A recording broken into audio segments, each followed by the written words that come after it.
Hello बच्चों, नमस्कार। क्या हाल चाल, कैसे हो आप सब लोग। लेक्चर नंबर 7 में स्वागत है आपका। कोऑर्डिनेशन कंपाउंड पढ़ रहे थे। वैलेंस बॉन्ड थियरी स्टार्ट करी थी, यहां पर हमने कुछ बातें करी थी। फिर हम कुछ डोनेशन स्ट्रेंथ की बात कर रहे थे और मैंने कहा था कि डोनेशन स्ट्रेंथ के बेस पे मैं कल जो है वो स्ट्रॉन्ग लिगेंड और वीक लिगेंड के बारे में कुछ चर्चा करने वाला हूं। तो यहां पर हम सबसे पहले लिख देते हैं स्ट्रॉन्ग लिगेंड। हमने यहाँ डोनेशन स्ट्रेंथ की बात करी थी, जिसमें हमने कार्बन और नाइट्रोजन और ऑक्सीजन और हेलोजन को मेनली ज्यादातर यही डोनर होते हैं।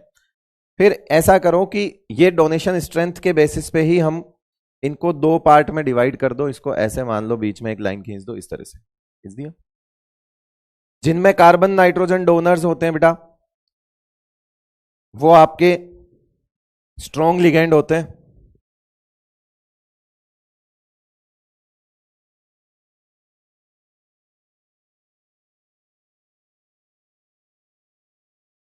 और स्ट्रॉन्ग लिगेंड्स के कुछ कायदे कानून होते हैं, है ना। भाई स्ट्रॉन्ग लिगेंड है तो बॉन्डिंग थोड़ी सी स्ट्रॉन्ग करेगा, है ना।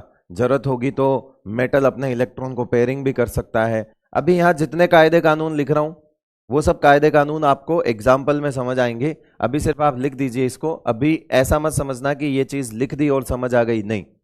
ये जो भी पॉइंट्स लिखेंगे ये आगे जितने एग्जाम्पल्स करेंगे उनमें एक एक करके क्लियर होगी। यहां पे वीक लिगेंड्स की बात कर लेते हैं हम, ठीक है। क्या क्या कर सकते हैं स्ट्रॉन्ग लिगेंड्स, क्या क्या कर सकते हैं स्ट्रॉन्ग लिगेंड्स, उसका पहला पॉइंट लिखिए। दे कैन पेयरिंग, है ना। They can pair d electron if required. पहला, they can pair d electrons if required, ठीक है। स्ट्रॉन्ग लिगेंड है, जब आएगा तो हो सकता हो कहीं पे ऐसे डब्बे पड़े हो हमारे पास, ये पेयरिंग करवा सकता है डब्बा खाली करने के लिए। पेयरिंग करवाने से क्या होगा, डब्बा खाली होगा। क्यों? क्योंकि लिगेंड को खाली डब्बा चाहिए। लिगेंड को क्या चाहिए बेटा? खाली डब्बा चाहिए, क्योंकि उसे लोन पे डोनेट करना है। तो अगर स्ट्रॉन्ग लिगेंड है, रोले में आएगा, है ना। स्ट्रॉन्ग लिगेंड है, रोले में आएगा, और रोले में आएगा तो पेयरिंग भी करवा सकता है।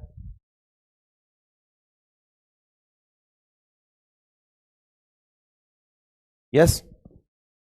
तो पहला ये लिख दिया। तो इधर वाला पॉइंट क्या आ जाएगा, इधर वाला क्या आ जाएगा? दे कैन नॉट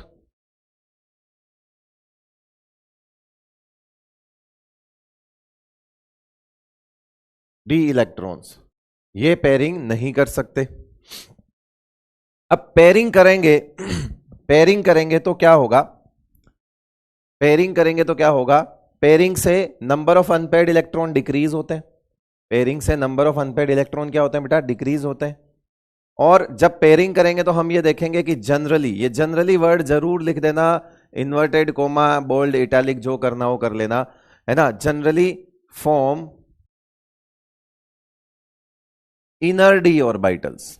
और आपको पता है कि इनर डी ऑर्बिटल्स कौन से होते हैं? कल बताया था। अपने नोट्स को एक बार पलटो और देखो मैंने इनर डी ऑर्बिटल्स कौन से टाइप के हाइब्रिडाइजेशन के लिए लिखा हुआ है, ठीक है। उसके बाद यहां आएगा जनरली। जनरली वर्ड बहुत इंपॉर्टेंट, क्योंकि जनरल बोल रहे हैं, इसका मतलब है ऐसा नहीं कि 100 में से 100 ऐसे ही होंगे। 100 में से 98, 97, 95 ऐसे होंगे। 2, 3, 4, 5 अलग भी हो सकते हैं, मगर जनरली लिखकर बचना सबसे आसान काम है ना। ब्लड आ रहा है, ये मुझे ऐसा क्यों लग रहा है?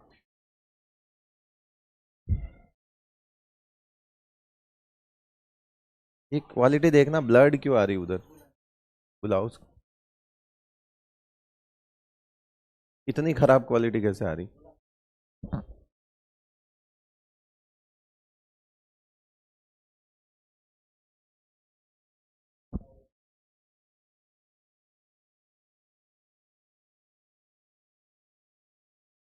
इतनी खराब क्वालिटी कैसे आ रही है? देखो ऐप पे तो क्या हुआ, बच्चों के भी खराबी आ रही होगी फिर तो। जब अपने इतना भयंकर खूंखार नेट चला रहे हैं अपन, 300 Mbps, तो बच्चों का क्या हो रहा होगा?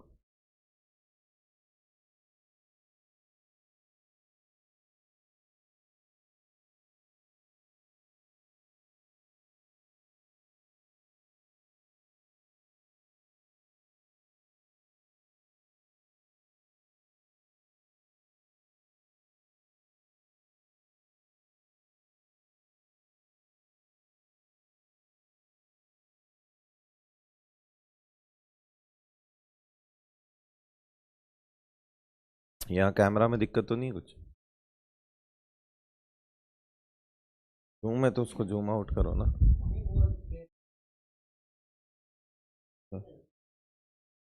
ठीक है फिर, ठीक है, ठीक है। तो मैं था यहाँ पे बेटा, generally form inner D orbitals, क्योंकि पेयरिंग होती है तो पैरामैग्नेटिक नेचर घट जाता है, अनपेयर्ड इलेक्ट्रॉन डिक्रीज हो जाते हैं, इसलिए इसको लिखते हैं जनरली फॉर्म डायामैग्नेटिक कॉम्प्लेक्सेस। और अगला लिख दो जनरली फॉर्म लो स्पिन।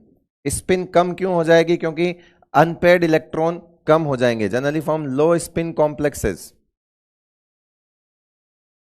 लो स्पिन का मतलब है, यहां इन दोनों का मतलब ही यही है, लो स्पिन का मतलब ही यही है बेटा कि नंबर ऑफ अनपेयर्ड इलेक्ट्रॉन अगर डिक्रीज हो जाए तो उससे हमारी स्पिन कम हो जाती है। जितने ज्यादा नंबर ऑफ अनपेयर्ड इलेक्ट्रॉन होते हैं, स्पिन मल्टीप्लिसिटी उतनी ही ज्यादा होती है ना। और स्पिन मल्टीप्लिसिटी डिक्रीज होती है, इसका मतलब ही यही है, अनपेयर्ड इलेक्ट्रॉन डिक्रीज होता है। और इसके उल्टे वाले पॉइंट इधर लिख दो फटाफट। जैसे इसका उल्टा ये लिखा, इसका क्या लिखोगे? जनरली फॉर्म आउटर, अभी नोट करते जाओ, एक एक चीज क्लियर हो जाएगी। डी ऑर्बिटल कॉम्प्लेक्सेस, ये भी जनरल लिख रहा हूं, बाकी तो हमारे को उस वक्त जब हम एग्जाम्पल करेंगे तो रिक्वायरमेंट के हिसाब से ये जनरली वर्ड लगाया इसलिए है रिक्वायरमेंट के हिसाब से चीजें थोड़ी बहुत बदल सकती हैं। और यहां लिख दीजिए generally form paramagnetic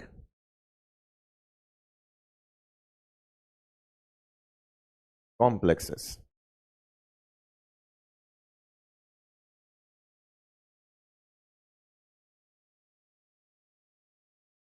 generally form high spin, क्योंकि number of unpaired electron, weak ligand pairing नहीं करवा पाएगा तो नंबर ऑफ अनपेयर्ड इलेक्ट्रॉन उतने ही रह जाएंगे। Generally form high spin complexes,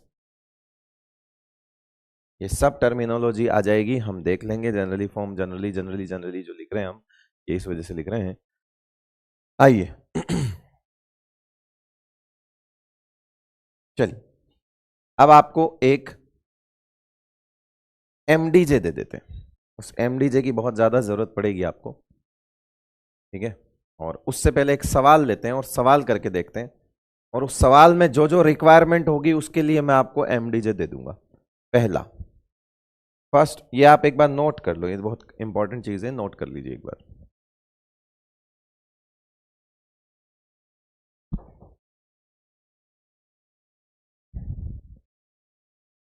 number of unpaired electron decreases due to pairing,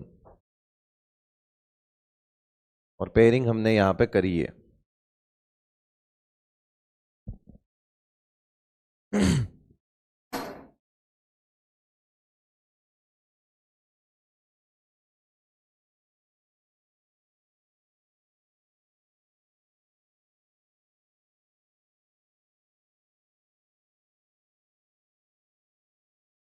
लिख लिया होगा भाई, आगे चले। चलो पहला सवाल वही करते हैं जिसको करते हुए आ रहे हैं कब से। पहला एग्जाम्पल, K4FeCN6। सबसे पहले निकालना होता है मेटल का oxidation number. First of all step 1 क्या होती है?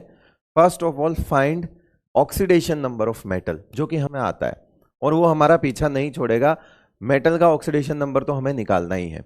सबसे पहले हमें क्या निकालना पड़ेगा बेटा? मेटल का ऑक्सीडेशन नंबर। कैसे निकालोगे मेटल का ऑक्सीडेशन नंबर? इसका तो कई बार निकाल चुके बेटा। मेटल का ऑक्सीडेशन नंबर कैसे निकालोगे? यहां पे हमको -6 भागेगा, इधर +6 चढ़ेगा, इधर से +4 भागेगा, इधर -4 चढ़ेगा, +4 और +6 और -4 का हिसाब किताब +2 आएगा। ये हो गया ऑक्सीडेशन नंबर। यानी आयरन आपका बैठा है कहां पे? Fe2+ में। ऑक्सीडेशन नंबर का मतलब आप क्या लिखोगे? अब +2 आया तो किसका आया? आयरन का आया, तो Fe+2 में जो ऑक्सीडेशन नंबर मेटल की आती है उस ऑक्सीडेशन नंबर में उसका कॉन्फ़िगरेशन देखना होता है। तो +2 में इसका कॉन्फ़िगरेशन फाइनल जो लास्ट वाला जो रहता है वो 3d6 और 4s0 रहेगा। ये इसका फाइनल कॉन्फ़िगरेशन रहेगा। यानी कि हमें कॉन्फ़िगरेशन पे भी ध्यान देना है, ठीक है। जैसे Fe जो होता है ना बेटा, Fe का होता है 3d6, लास्ट वाला लिख रहा हूं 4s2, तो Fe+1 का कितना हो जाएगा? 3d6 4s1। Fe+2 का कितना हो जाएगा? 3d6 और 4s0, यही हो जाएगा। ऐसे करके हमको ध्यान रखना है कि हमको अगर जो भी उसका ऑक्सीडेशन नंबर आता है मोस्टली वो +2 से शुरू होते हैं।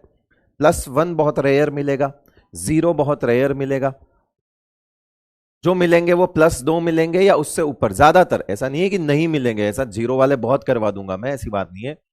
मगर देखना 0 वाले और +1 वाले आ गया ना, सही हो गया। क्या क्वालिटी? नहीं, अपने मैं खुद को भी साफ देखना चाहता हूं। हाँ, मेरे को कॉन्फिडेंस नहीं आएगा तो बच्चों को क्या होगा? मुझे भी क्लियर, मैं खुद को क्लियर देखूंगा। अपने 300 500 एमबीपीएस का है, क्या क्या है? 500 एमबीपीएस का नेट है, जो अपने क्या करना है यार, उड़ाओ ना। नहीं, फेस टू फेस बहुत जरूरी, खुद को साफ देखेंगे। कांच गंदा होगा तो कॉन्फिडेंस कहां से आएगा? आ जाइए, चलो बेटा। तो ये हो गया +2, ठीक है। अब आप अगर याद ध्यान दोगे तो ये 4th पीरियड है। ये क्या है बेटा? 4th पीरियड है। अब यहां पे 4th पीरियड में क्या होता है कि 4p भी होता है और 4d भी होता है, ठीक है। इलेक्ट्रॉन्स नहीं जाते हैं मगर वैकेंट पड़े होते हैं। और कोऑर्डिनेट बॉन्ड बनाने की सबसे बड़ी खास बात ही यही है कि वैकेंट ऑर्बिटल्स होने चाहिए। तो देखो हमारे पास अगर हम आगे इसका कॉन्फ़िगरेशन निकालें, ये 4th पीरियड है, तो हम जानते हैं कि यहां पे 3d6 भी है ना, यहां 4s भी है, यहां पे 4p भी होगा 0 और 4d भी खाली ही होगा। 4th पीरियड है तो ये अवेलेबल है हमारे पास। 4th पीरियड में 4d भरता नहीं है मगर खाली होता है। उसी तरह से अगर आप बोलोगे कि 3d, तो मैं बोलूंगा 3d तो 3rd पीरियड वालों के पास भी होता है, मगर भरना स्टार्ट कहां से होता है? वो स्कैंडियम यानी कि 4th पीरियड से भरना स्टार्ट होता है, ठीक है। तो हम कई बार बोलते हैं ना, हमने केमिकल बॉन्डिंग में पढ़ा भी है कि 3rd पीरियड वालों के पास वैकेंट 3d ऑर्बिटल्स होते हैं, दैट्स वाई वो अपनी कोवेलेंसी को इंक्रीज कर सकते हैं। कुछ याद आ रहा है? तो तीसरे पीरियड में भी 3d होता है, खाली होता है, पड़ा होता है। अगर इलेक्ट्रॉन को एक्साइट करते हैं तो काम आ जाता है कि अरे है वो देखो आगे पड़ा है। भाई मेरे अपने, मान लीजिए मेरे अपने 3 इलेक्ट्रॉन है या मेरे अपने 4 इलेक्ट्रॉन है, मैंने 4 इलेक्ट्रॉन भर दिए, मुझे 3d की जरूरत नहीं पड़ी, मगर मुझे बॉन्डिंग करनी है तो उस 4 में से एक इलेक्ट्रॉन को अनपेयर करना है। कहां करूं? अगर वो खाली है मेरे पास तो वहां उन्हीं 4 में से ही तो इलेक्ट्रॉन को अनपेयर कर रहा हूं, यानी कि वो खाली डब्बा है मेरे पास तभी तो अनपेयर कर रहा हूं। तो बच्चा क्या गलत समझ लेता है कि सर 3d तो स्कैंडियम से आना स्टार्ट होता है, सर 3d तो जो है वो 4th पीरियड से भरना स्टार्ट होता है। तो मैंने कहा जिस तरह से मेरे पास 4 इलेक्ट्रॉन है, तो मेरे पास अगर 21 इलेक्ट्रॉन्स होंगे, मेरी बात समझना, अगर मेरे पास 21 इलेक्ट्रॉन होंगे यानी स्कैंडियम एटॉमिक नंबर, अगर मेरे पास 21 इलेक्ट्रॉन होंगे तो मुझे पहली बार नियम से चलने पर 3d की जरूरत पड़ती है कि अब बेटा तेरा नंबर आ गया n+l रूल से, अब तेरे में इलेक्ट्रॉन जाएगा। मगर ऐसा नहीं है कि ऊपर वाले एलिमेंट्स में 3rd पीरियड वालों के पास 3d नहीं होता, होता है, मगर उनके अपने इलेक्ट्रॉन्स भरने के लिए नॉर्मल इलेक्ट्रॉनिक कॉन्फ़िगरेशन में उन्हें जरूरत नहीं पड़ती। मगर हां, अपने ही इलेक्ट्रॉन्स को बॉन्डिंग में अगर वो एक्साइट करवा करवा के काम में लेना चाहें, पेयरिंग हो रखी है, एक इलेक्ट्रॉन उधर एक्साइट किया, तो उनके पास उन्हें समझ आता है कि अपना ही वैकेंट 3d ऑर्बिटल पड़ा है, गए नहीं है इलेक्ट्रॉन, पर अपने पास सुविधा है, व्यवस्था है। क्योंकि हम 3rd पीरियड के हैं, n की वैल्यू जब 3 होती है तो l की वैल्यू यानी एजीमुथल क्वांटम नंबर की वैल्यू 0, 1 और 2 हो सकती है। 0 का मतलब s, 1 का मतलब p और 2 का मतलब d होता है। यानी कि 3s भी होगा, 3p भी होगा और 3d भी होगा। ये थोड़ा सा मैंने आपको क्वांटम नंबर का आइडिया दे दिया। उसी तरह से अगर आप 4th पीरियड की भी बात करते हो तो L की वैल्यू जो होगी वो 0, 1, 2, 3 होगी, यानी कि S, P, D और F तक होगा। इनफैक्ट यहां 4F भी होता है, आप सोचो, यहां 4F भी होता है, मगर ठीक है उसकी जरूरत नहीं पड़ती हमें तो नहीं लिखते। होने को यहां 4F भी है।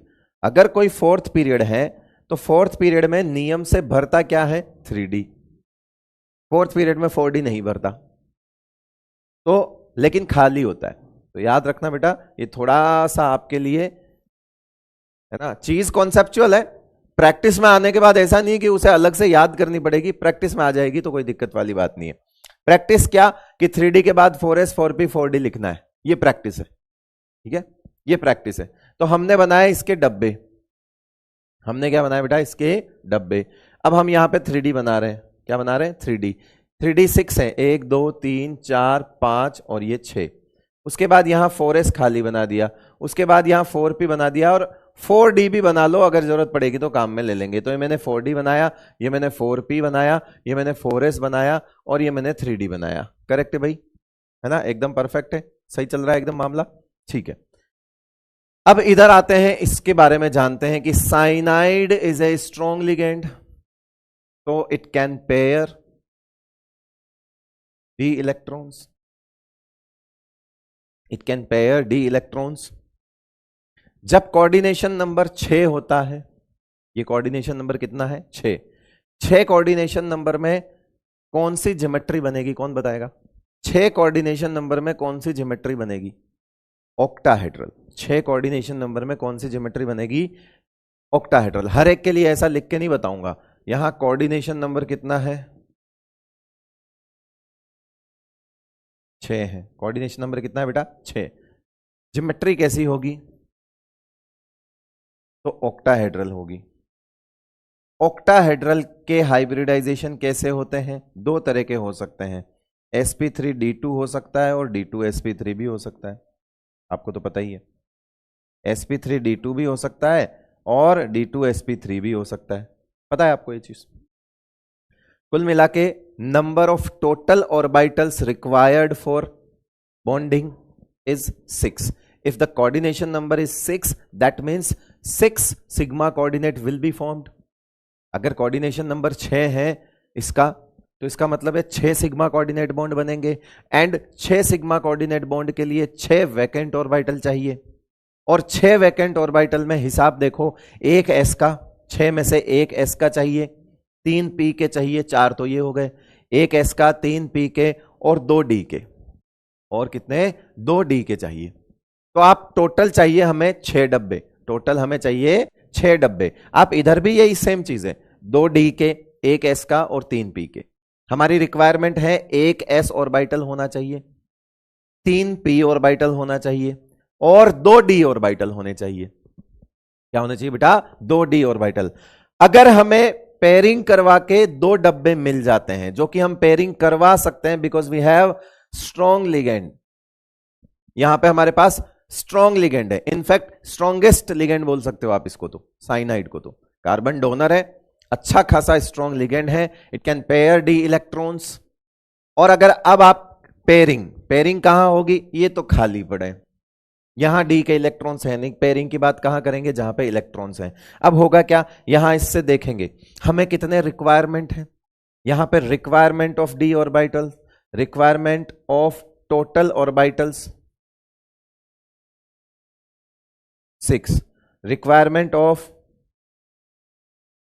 d orbitals 2।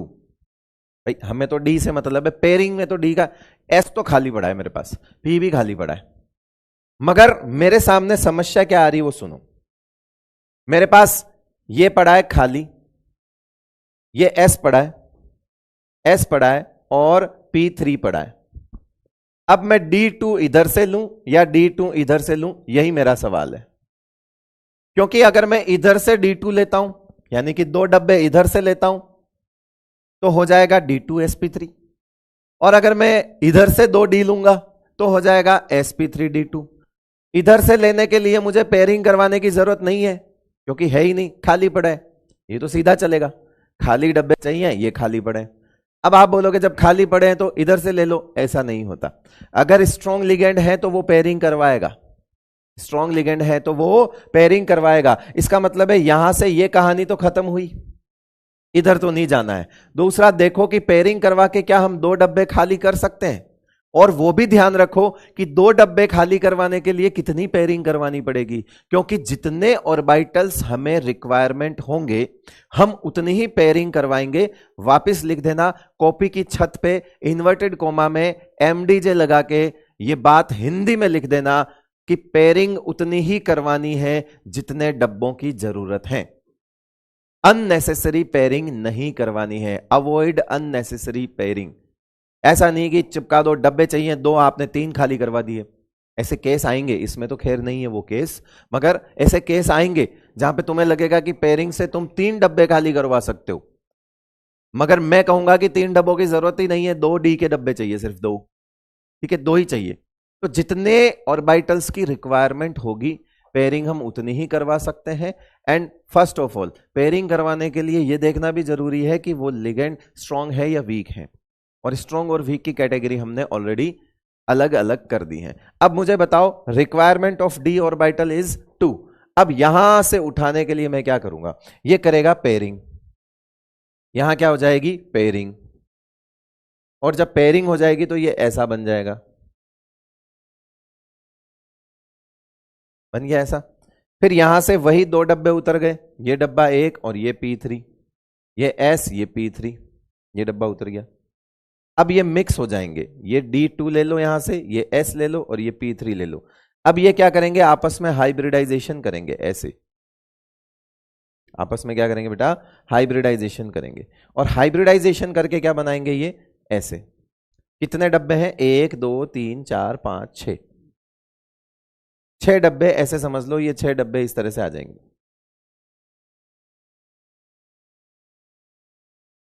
ठीक है, और ये 6 जो हाइब्रिडाइज्ड ऑर्बिटल होंगे D2sp3 होंगे ये सारे।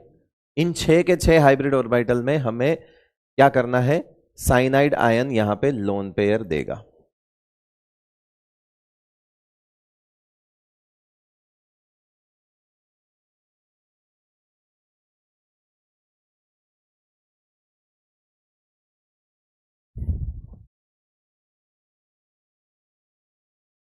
कितने साइनाइड है, 6 साइनाइड आयन है, तो 6 साइनाइड आयन आएंगे, 6 डब्बों में लोन पेयर दे जाएंगे।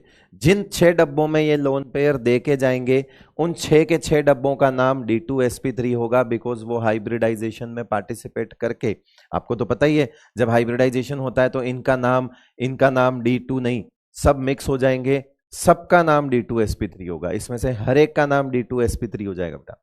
क्यों, क्योंकि सबके अंदर 2D 1S और 3P के कैरेक्टर है। हाइब्रिड का मतलब यही होता है ना, इसके 2 लिए, इसके 3 लिए, इसका 1 लिया और उसके 3 लिए और मिक्स कर दिया। हाइब्रिडाइजेशन का मतलब यही होता है, हाइब्रिडाइजेशन का मतलब यही होता है, मिक्सिंग ऑफ ऑर्बिटल हो गई। अब उसके बाद ये अलग अलग नहीं है, सबके अंदर बराबर D कैरेक्टर है, सबके अंदर बराबर S कैरेक्टर है और सबके अंदर बराबर P कैरेक्टर है, यानी कि सबके अंदर D2sp3 टाइप के कैरेक्टर है, तो सबका नाम D2sp3 है। और याद होगा आपको मैंने सिखाया था कक्षा 11 में, जितने मिलेंगे उतने बनेंगे। कितने मिले, 1 2 3 4 5 6, 6 मिले 6 बनेंगे, 1 2 3 4 5 6, 6 मिलेंगे 6 बनेंगे, और 6 के 6 का नाम सेम हो जाएगा। Reconstruction of orbital is also known as hybridization. Hybridization में होता क्या है, रिकंस्ट्रक्शन। पेयरिंग हमने करवा दी। अब सीधी सीधी बात तो यह है कि देखो यहां तो कोई अनपेयर्ड इलेक्ट्रॉन आएगा नहीं, आपको भी पता है, बिकॉज दीज 6 साइनाइड आयन जो हैं वो क्या दे रहे हैं, वो क्या दे रहे हैं, लोन पेयर दे रहे हैं। यानी कि यहां तो अनपेयर्ड इलेक्ट्रॉन आने से रहा, इनमें जिस डब्बे में कोऑर्डिनेट बॉन्ड बन रहा है वहां कभी ये टेंशन मत लेना कि अनपेयर्ड इलेक्ट्रॉन होगा, तो इसमें तो देखना ही नहीं। फिर हमको यहां देखना था कि इसमें अनपेयर्ड इलेक्ट्रॉन कितने थे, तो आयरन +2 में अनपेयर्ड इलेक्ट्रॉन 4 थे, ये देखो 1 2 3 4, आयरन +2 में अनपेयर्ड इलेक्ट्रॉन 4 थे, मगर कॉम्प्लेक्स बना, ये वाला कॉम्प्लेक्स बना तो पेयरिंग की वजह से इसका अनपेयर्ड इलेक्ट्रॉन गायब हो गया। और जब अनपेयर्ड इलेक्ट्रॉन गायब हो गया तो सबसे पहले ये लिखेंगे N = 0, यानी कि डायामैग्नेटिक।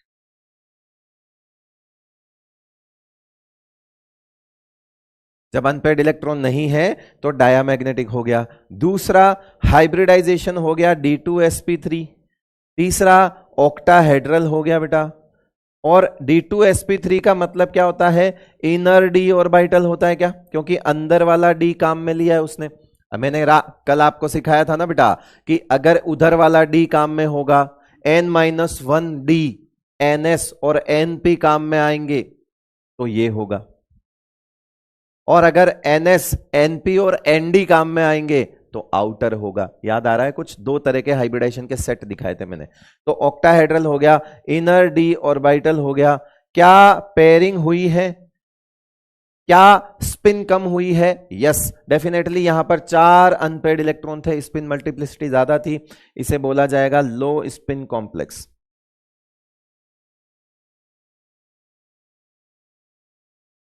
तो आपसे इस वाले के लिए क्या क्या पूछ सकता है?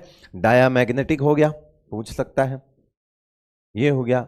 अब जो मुझे लगता है कि बच्चों को सबसे बड़ी दिक्कत पता क्या आएगी कि सर ये हमें कॉन्फ़िगरेशन निकालने में प्रॉब्लम आएगी। और वो देखो सबसे पहली चीज ही वही है, अगर आपको मेटल का कॉन्फ़िगरेशन नहीं पता ना तो आप फंस जाओगे। तो मेटल का कॉन्फ़िगरेशन तो पता होना ही चाहिए।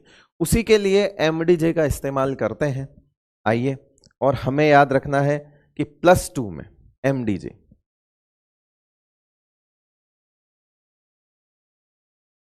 एमडीजे ये कहता है कि +2 में कॉन्फ़िगरेशन में कोई भी दिक्कत नहीं है।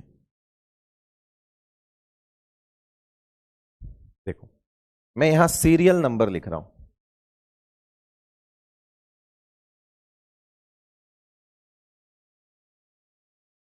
मैं यहां क्या लिख रहा हूं बेटा? सीरियल नंबर लिख रहा हूं, करेक्ट है? Serial number 1 2 3 4 5 6 7 8 9 10। कहां से शुरू होते हैं ये?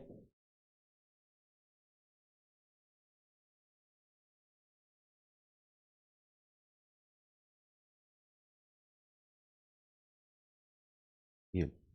और इसी तरह से इसमें नीचे वाला ग्रुप भी होगा।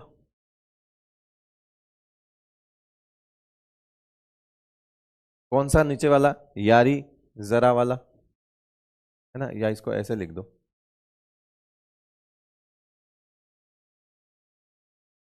और यहां से कहां होगा? कैडमियम। फिर यहां पे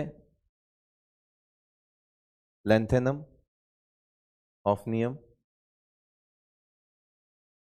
और मरकरी। ये पूरा डी ब्लॉक होता है आपका, पता है ना? जुगाड़ ये है कि number of D electrons, number of, क्योंकि हमें तो यही चाहिए ना, नंबर ऑफ डी इलेक्ट्रॉन्स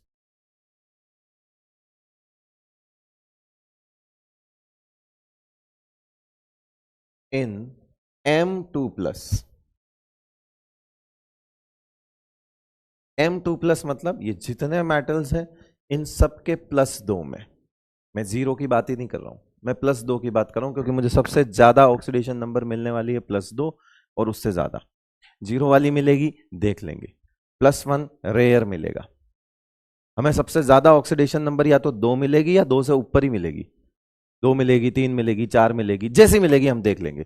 लेकिन अगर 2 मिलेगी तो 2 के लिए क्या करना है वो देखो, number of D electrons in M+2, M+2 in all D block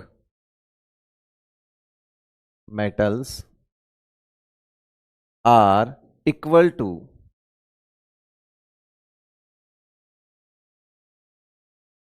serial number. अब आप बोलोगे कि सीरियल नंबर क्या है, तो मैं बोलूंगा अंगुली पे गिनना सीख ले। स्कैंडियम से शुरू करता है तो लेफ्ट टू राइट, वो सीरियल नंबर है। तो ग्रुप नंबर नहीं है, सीरियल नंबर है। सीरियल नंबर क्या होता है? 1 2 3 4 5, क्रम संख्या। तो ऐसे अंगुली पे रखना।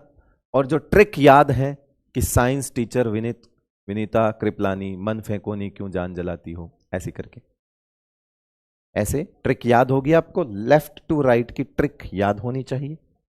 उस लेफ्ट टू राइट की ट्रिक के बाद आप अंगुली पे काउंट कर सकते हो कि कौन सा एलिमेंट कौन से सीरियल नंबर पे आ रहा है। और जो सीरियल नंबर पे आ रहा है उसका +2 में ये D1 होगा, ये +2 में D1 होगा। ठीक है, यानी कि यहां पे इन सब के लिए हम लिख सकते हैं कि अगर ये M2+ हैं, ये सारे अगर M+2 हैं, तो ये D1, D2, ये D3, ये D4, ये D5, ये D6, ये D7, ये D8, ये D9 और ये D10 होगा। कैसे मैच किया? 1 से 1 serial number equal to D के नंबर, यानी कि जो D का कॉन्फ़िगरेशन है उसमें +2 में कोई दिक्कत ही नहीं है।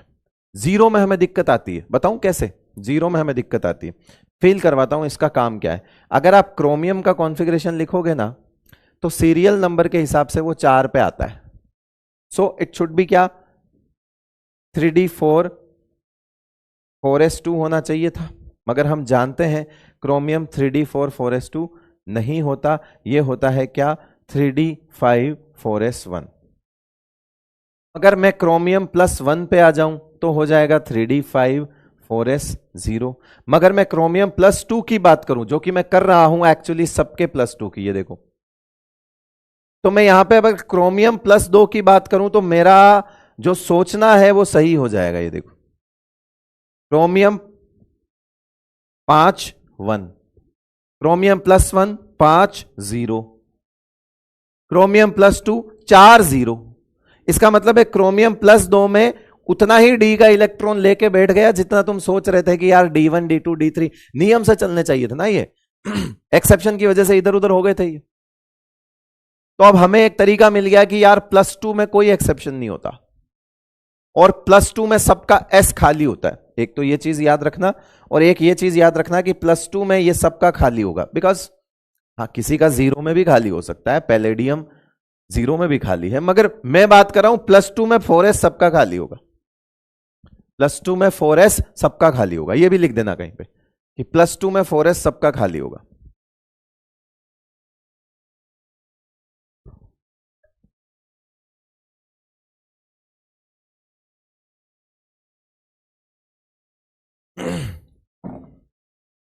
सर ये कितनी हेल्प करेगा? मेरे ख्याल से ये आपका आधे से ज्यादा समय बचा लेगा, क्योंकि आप अगर कॉन्फ़िगरेशन गलत सोचोगे तो वो सवाल पूरा गलत होने वाला है आपका। तो कॉन्फ़िगरेशन सही सोचना बहुत जरूरी है। याद रखना ये 4 नंबर पे आता है, ये +2 में आके देख लो 4 पे आ गया। अब आपसे फटाफट पूछ ले Ni+2, Ni+2। अब Ni सिर्फ नहीं, Ni के नीचे आने वाला पूरा ग्रुप, तो नहीं पढ़ोगे पिटोगे। NiPdPt है ना, NiPdPt, इनके भी +2 में D80 होगा। तो आपको टॉप टू बॉटम वाली ट्रिक्स भी आपके पास है, आपके पास टॉप टू बॉटम वाली ट्रिक्स भी हैं, आपके पास लेफ्ट टू राइट वाली ट्रिक्स भी हैं, है ना। और आपको बस केवल ये देखना है, सिंपल सी बात है, ठीक है। और ट्रिक्स जो है वो मैं लास्ट में लिख कर चला जाऊंगा, अभी तो माफ करो मुझे। लेफ्ट टू राइट वाली ट्रिक और टॉप टू बॉटम वाली ट्रिक मैं लास्ट में ऐड कर दूंगा स्लाइड्स, आप वहां से नोट कर लेना। यहां बैठ के मैं ट्रिक बताने का तो कोई उस चीज का तो औचित्य नहीं है बेटा, है ना, कोई मतलब वाली बात नहीं है, जानते हो। तो बाद में कर लेंगे वो तो हम, है ना। चलो, तो अभी मेरा मतलब समझ गए ना मैं क्या कह रहा हूं, कि एम क्या कहना चाह रहा हूं। उतने ही डी इलेक्ट्रॉन होंगे जितना कि सीरियल नंबर होगा उसका, कि वो कौन से सीरियल नंबर पे आता है। 1 से हमें शुरू करना है, 10 तक हमें जाना है, ठीक है। और हमें इस तरह से देखना है। अब इसको ध्यान में रखते हुए जरा ये सोच के देखो अगला एग्जाम्पल करते हैं, K3 FeF6। निकालो इसका फटाफट। सबसे पहले ऑक्सीडेशन नंबर निकाल के दिखाओ। ऑक्सीडेशन नंबर आएगा इसका आयरन +3। ऑक्सीडेशन नंबर क्या आएगा बेटा? +3। तो आयरन कहां चला गया? +3। अब आप बोलोगे +2, +2, तो मैं बोलूंगा देख बेटा, +2 में ये पूरा खाली हो जाता है अगर +3 करूं, +2 में ये पूरा खाली हो गया, +2 में पहला यहां से निकलेगा, दूसरा यहां से निकलेगा, तो +2 में तो 4s खाली हो ही जाएगा। +3 में +2 वाला जितना भी हो उससे एक और कम कर दो, +4 में 2 कम कर दो, +5 में 3 कम कर दो, मेरी बात को आप समझ रहे हो, मैं कहां पहुंचाना चाह रहा हूं आपको? मजा आ जाएगा, सुनो। +1 हो सकता हो इसमें से जाए, +2 भी हो सकता हो इसमें से जाए, जहां एक्सेप्शन होगा वहां हो सकता हो +2 में यहां से जाए, बट हम तो +2 से शुरू कर रहे हैं, हमारा टाइम यहां से बचा लेंगे हम। ये इधर देखना ही नहीं, 2 स्टेप, हमें +2 का सीधा लिखना आता है। अब मुझे +3 पे जाना है, तो मैं 0 से क्यों शुरू हूं? मुझे तो +2 का आता है ना। अब मेरे को +3 पे जाना है, तो +3 पे जाना मेरे लिए जो शॉर्टेस्ट रूट है वो कौन सा होगा कि मैं 2 सोच के 1 निकाल दूं? अगर मुझे +2 का कॉन्फ़िगरेशन पता है, जो कि मैंने सिखा दिया, तो +3 का क्या होगा? तो भैया एस में से तो कम होंगे नहीं, वो तो आपको भी पता है, 2 इलेक्ट्रॉन इसमें से मैक्सिमम जा सकते हैं एस में से, तो +2 में एस तो खाली हो जाएगा। अब जो कुछ होगा वो इसी में से जाएगा, यानी +2 का जो कॉन्फ़िगरेशन आप लिखते हो, उसमें से आप एक और कम कर दो, वो +3, एक और कम कर दो वो +4, एक और कम कर दो वो +5, यानी फिर डी में से ही कम करने हैं आपको सीधे। तो यहां अभी आप देखो, मैंने आपको ये बताया था, ये Fe+2 6 नंबर पे आता है, तो 3d6 4s0 हो गया। देखो 1 2 3 4 5 6, Fe 6 नंबर पे है तो 3d6 हो गया। Fe 6 नंबर पे है तो 3d6 हो गया। उसी तरह से Fe अगेन यहां पे +3 है, मगर यहां +3 है, तो साइड में मन में ऐसा सोच लेना कि +2 होता है 3d6 4s0, क्योंकि 4s 0 ही होगा हमेशा, ठीक है, 4s हमेशा 0 ही होगा, याद रखना। और किसमें? +2 में, +2 में 4s हमेशा ही 0 होगा। और Fe3+ क्या हो जाएगा? तो एक कम कर दो यार, 3d5 कर दो, 4s 0 कर दो, 4p खाली रहने दो, 4d खाली रहने दो, वो तो है हमारे पास, हमको जब जरूरत पड़ेगी हम लिख देंगे आगे, हमें कोई दिक्कत वाली बात नहीं। 4f भी होता है, हमें नहीं चाहिए मगर। तो Fe+3 हो गया मेरा 3d5 4s 0, करेक्ट है। अब मुझे बनाना क्या क्या है उस हिसाब से मैं डब्बे बना सकता हूं। 1 2 3 4 5, ये हो गया मेरा 3d5, ये हो गया मेरा 4s खाली, ये हो गया मेरा 4p खाली, और ये भी मैंने बना दिया 4d खाली।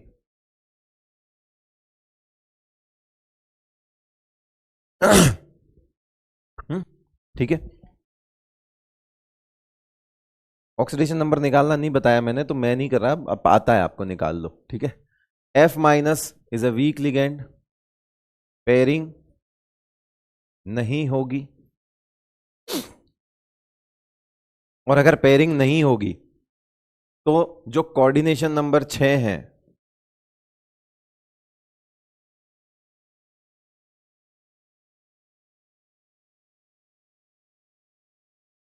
ऑक्टाहेड्रल,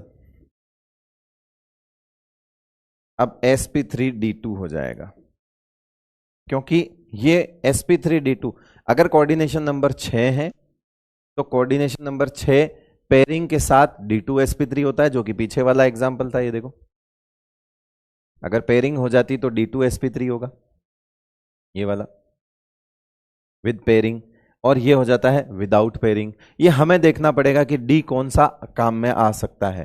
तो अभी यहां पे देखो, पेयरिंग करवा सकता है अगर स्ट्रॉन्ग लिगेंड हो, तो पेयरिंग नहीं हो सकती, यहां पे पेयरिंग नहीं होगी, पेयरिंग नहीं है,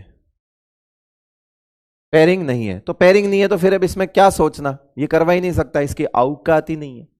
अब जब औकात ही नहीं है तो बात खत्म हो गई। आपको यहां से एक एस ले लो, यहां से 3p ले लो, और यहां से 2d ले लो, और पकड़ लो इनको और मिक्स कर लो, और मिक्स करने का मतलब है इधर से 2 डब्बे यहां से उठा लो, ये लो। अब इसका हाइब्रिडाइजेशन का नाम क्या हो जाएगा बेटा? sp3d2।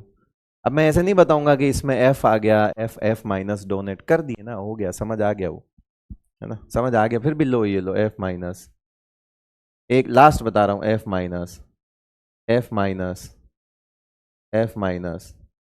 f-, f-, f-, बस, ये आखिरी बार बताया, थोड़ा शॉर्ट करते हैं ना, क्या मतलब बार बार डबल बनाने का। मगर sp3d2 होगा, ज्योमेट्री तो वही ऑक्टाहेड्रल ही होगी, जितने अनपेड इलेक्ट्रॉन पहले थे आज भी उतने ही है, n = 5, पैरा मैग्नेटिक। दूसरा आउटर d ऑर्बिटल,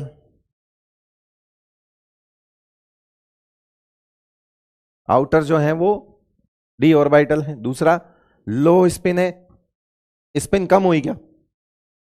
पहले भी अनपेड इलेक्ट्रॉन 5 थे, कुछ नहीं हुआ उसका, वो अंदर वैसे के वैसे 5 अनपेड इलेक्ट्रॉन पड़े हैं, तो हाई स्पिन कॉम्प्लेक्स ही बोलेंगे।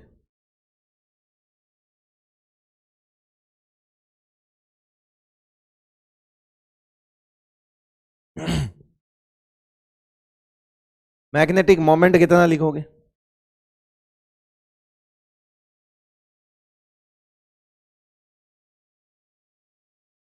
जिसे म्यू से लिखते हैं 5 पॉइंट समथिंग,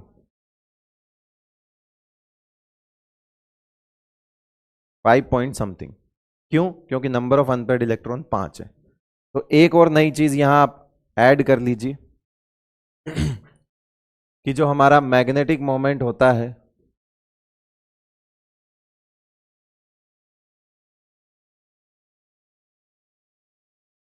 उसका फॉर्मूला होता है क्या?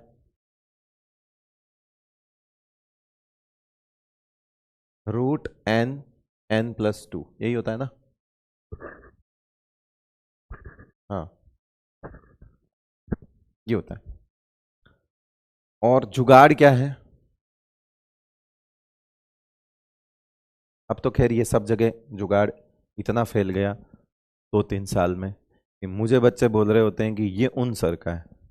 तो मैंने कहा कोई बात नहीं, किसी का भी हो, तेरा होना जरूरी है, ठीक है?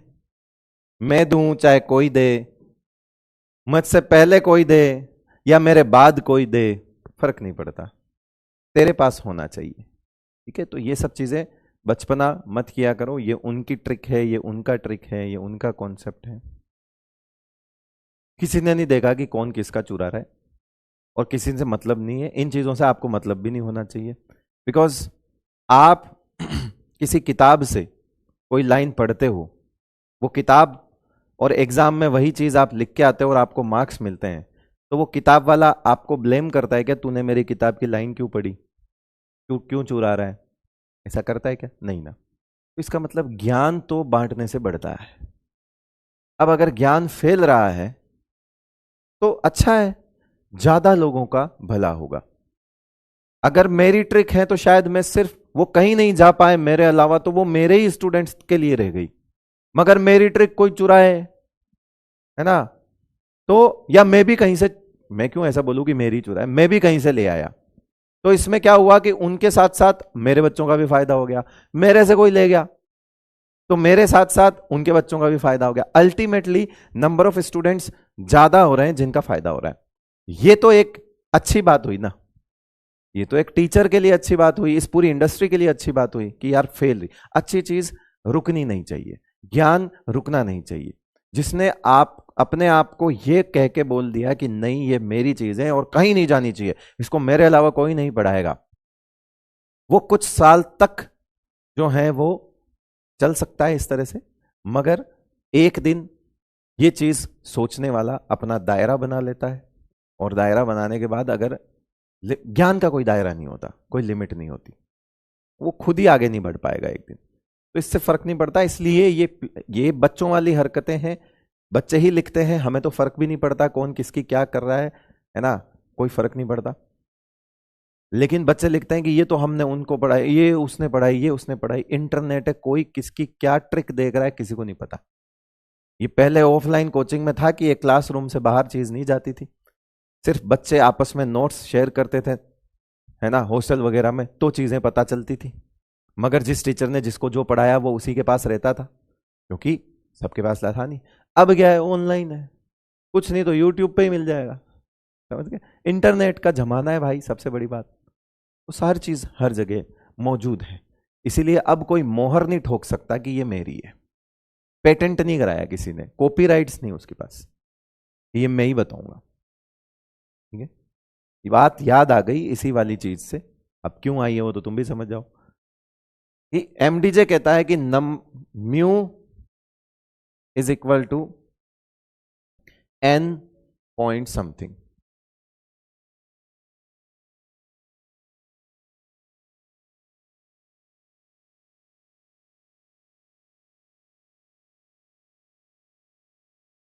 और n होता है नंबर ऑफ अनपेड इलेक्ट्रॉन।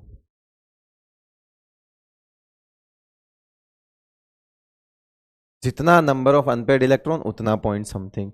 अगर आप n की वैल्यू 2 3 4 5 लेते हो तो आप n की वैल्यू लेते हो तो म्यू की वैल्यू आपके लिए 2 पॉइंट समथिंग हो जाएगी, 3 पॉइंट समथिंग हो जाएगी, 4 पॉइंट समथिंग हो जाएगी, 5 पॉइंट समथिंग हो जाएगी। अगर आप रूट की फॉर्म में भी निकालना चाहोगे, रूट की फॉर्म में तब भी आप निकाल सकते हो बेटा, रूट की फॉर्म में निकालना चाहोगे तब भी आप निकाल सकते हो, रूट की फॉर्म में, है ना, तब भी निकाल सकते हो।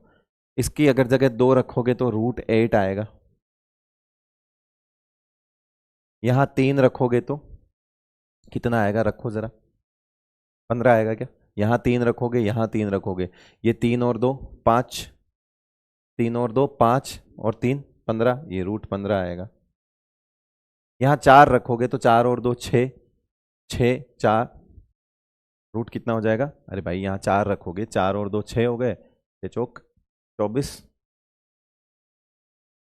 यहां 5 रखोगे कितना आएगा? 5 और 2 7, 7 इंटू 5 35। ऐसे चलता है। और इनकी वैल्यू निकालोगे तो 2 पॉइंट समथिंग ही आएगी, इसकी वैल्यू निकालोगे तो 3 पॉइंट समथिंग आएगी, इसकी वैल्यू निकालोगे 4 पॉइंट समथिंग, इसकी वैल्यू निकालोगे तो 5 पॉइंट समथिंग आएगी। तो कहीं पे अगर डायरेक्ट ऐसा ऑप्शन दिया हुआ है ना, जिसमें पॉइंट्स के आगे, जैसे ऐसी हरकत वो करते नहीं है कि पॉइंट्स के आगे का चेंज करके ऑप्शंस बनाए, और अगर हरकत करते हैं तो बेटा फिर तो तुम रूट की वैल्यू निकाल के ही करो, उसमें तो मैं क्या कर सकता हूं, वहां तो एमडीजे ही फेल हो जाएगा, है ना। हाँ, मगर ऐसे ऑप्शन है जिसमें 2 अनपेड इलेक्ट्रॉन तुम्हें दिख रहे हैं और एक ऑप्शन में 2 पॉइंट समथिंग है, बाकी सब में किसी में 2 पॉइंट समथिंग नहीं है, तो आंसर तुरंत टिक कर दो 2 पॉइंट समथिंग।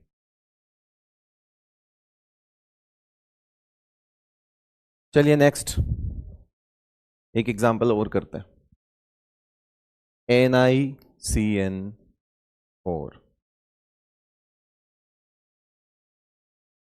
NiCN4 2 माइनस,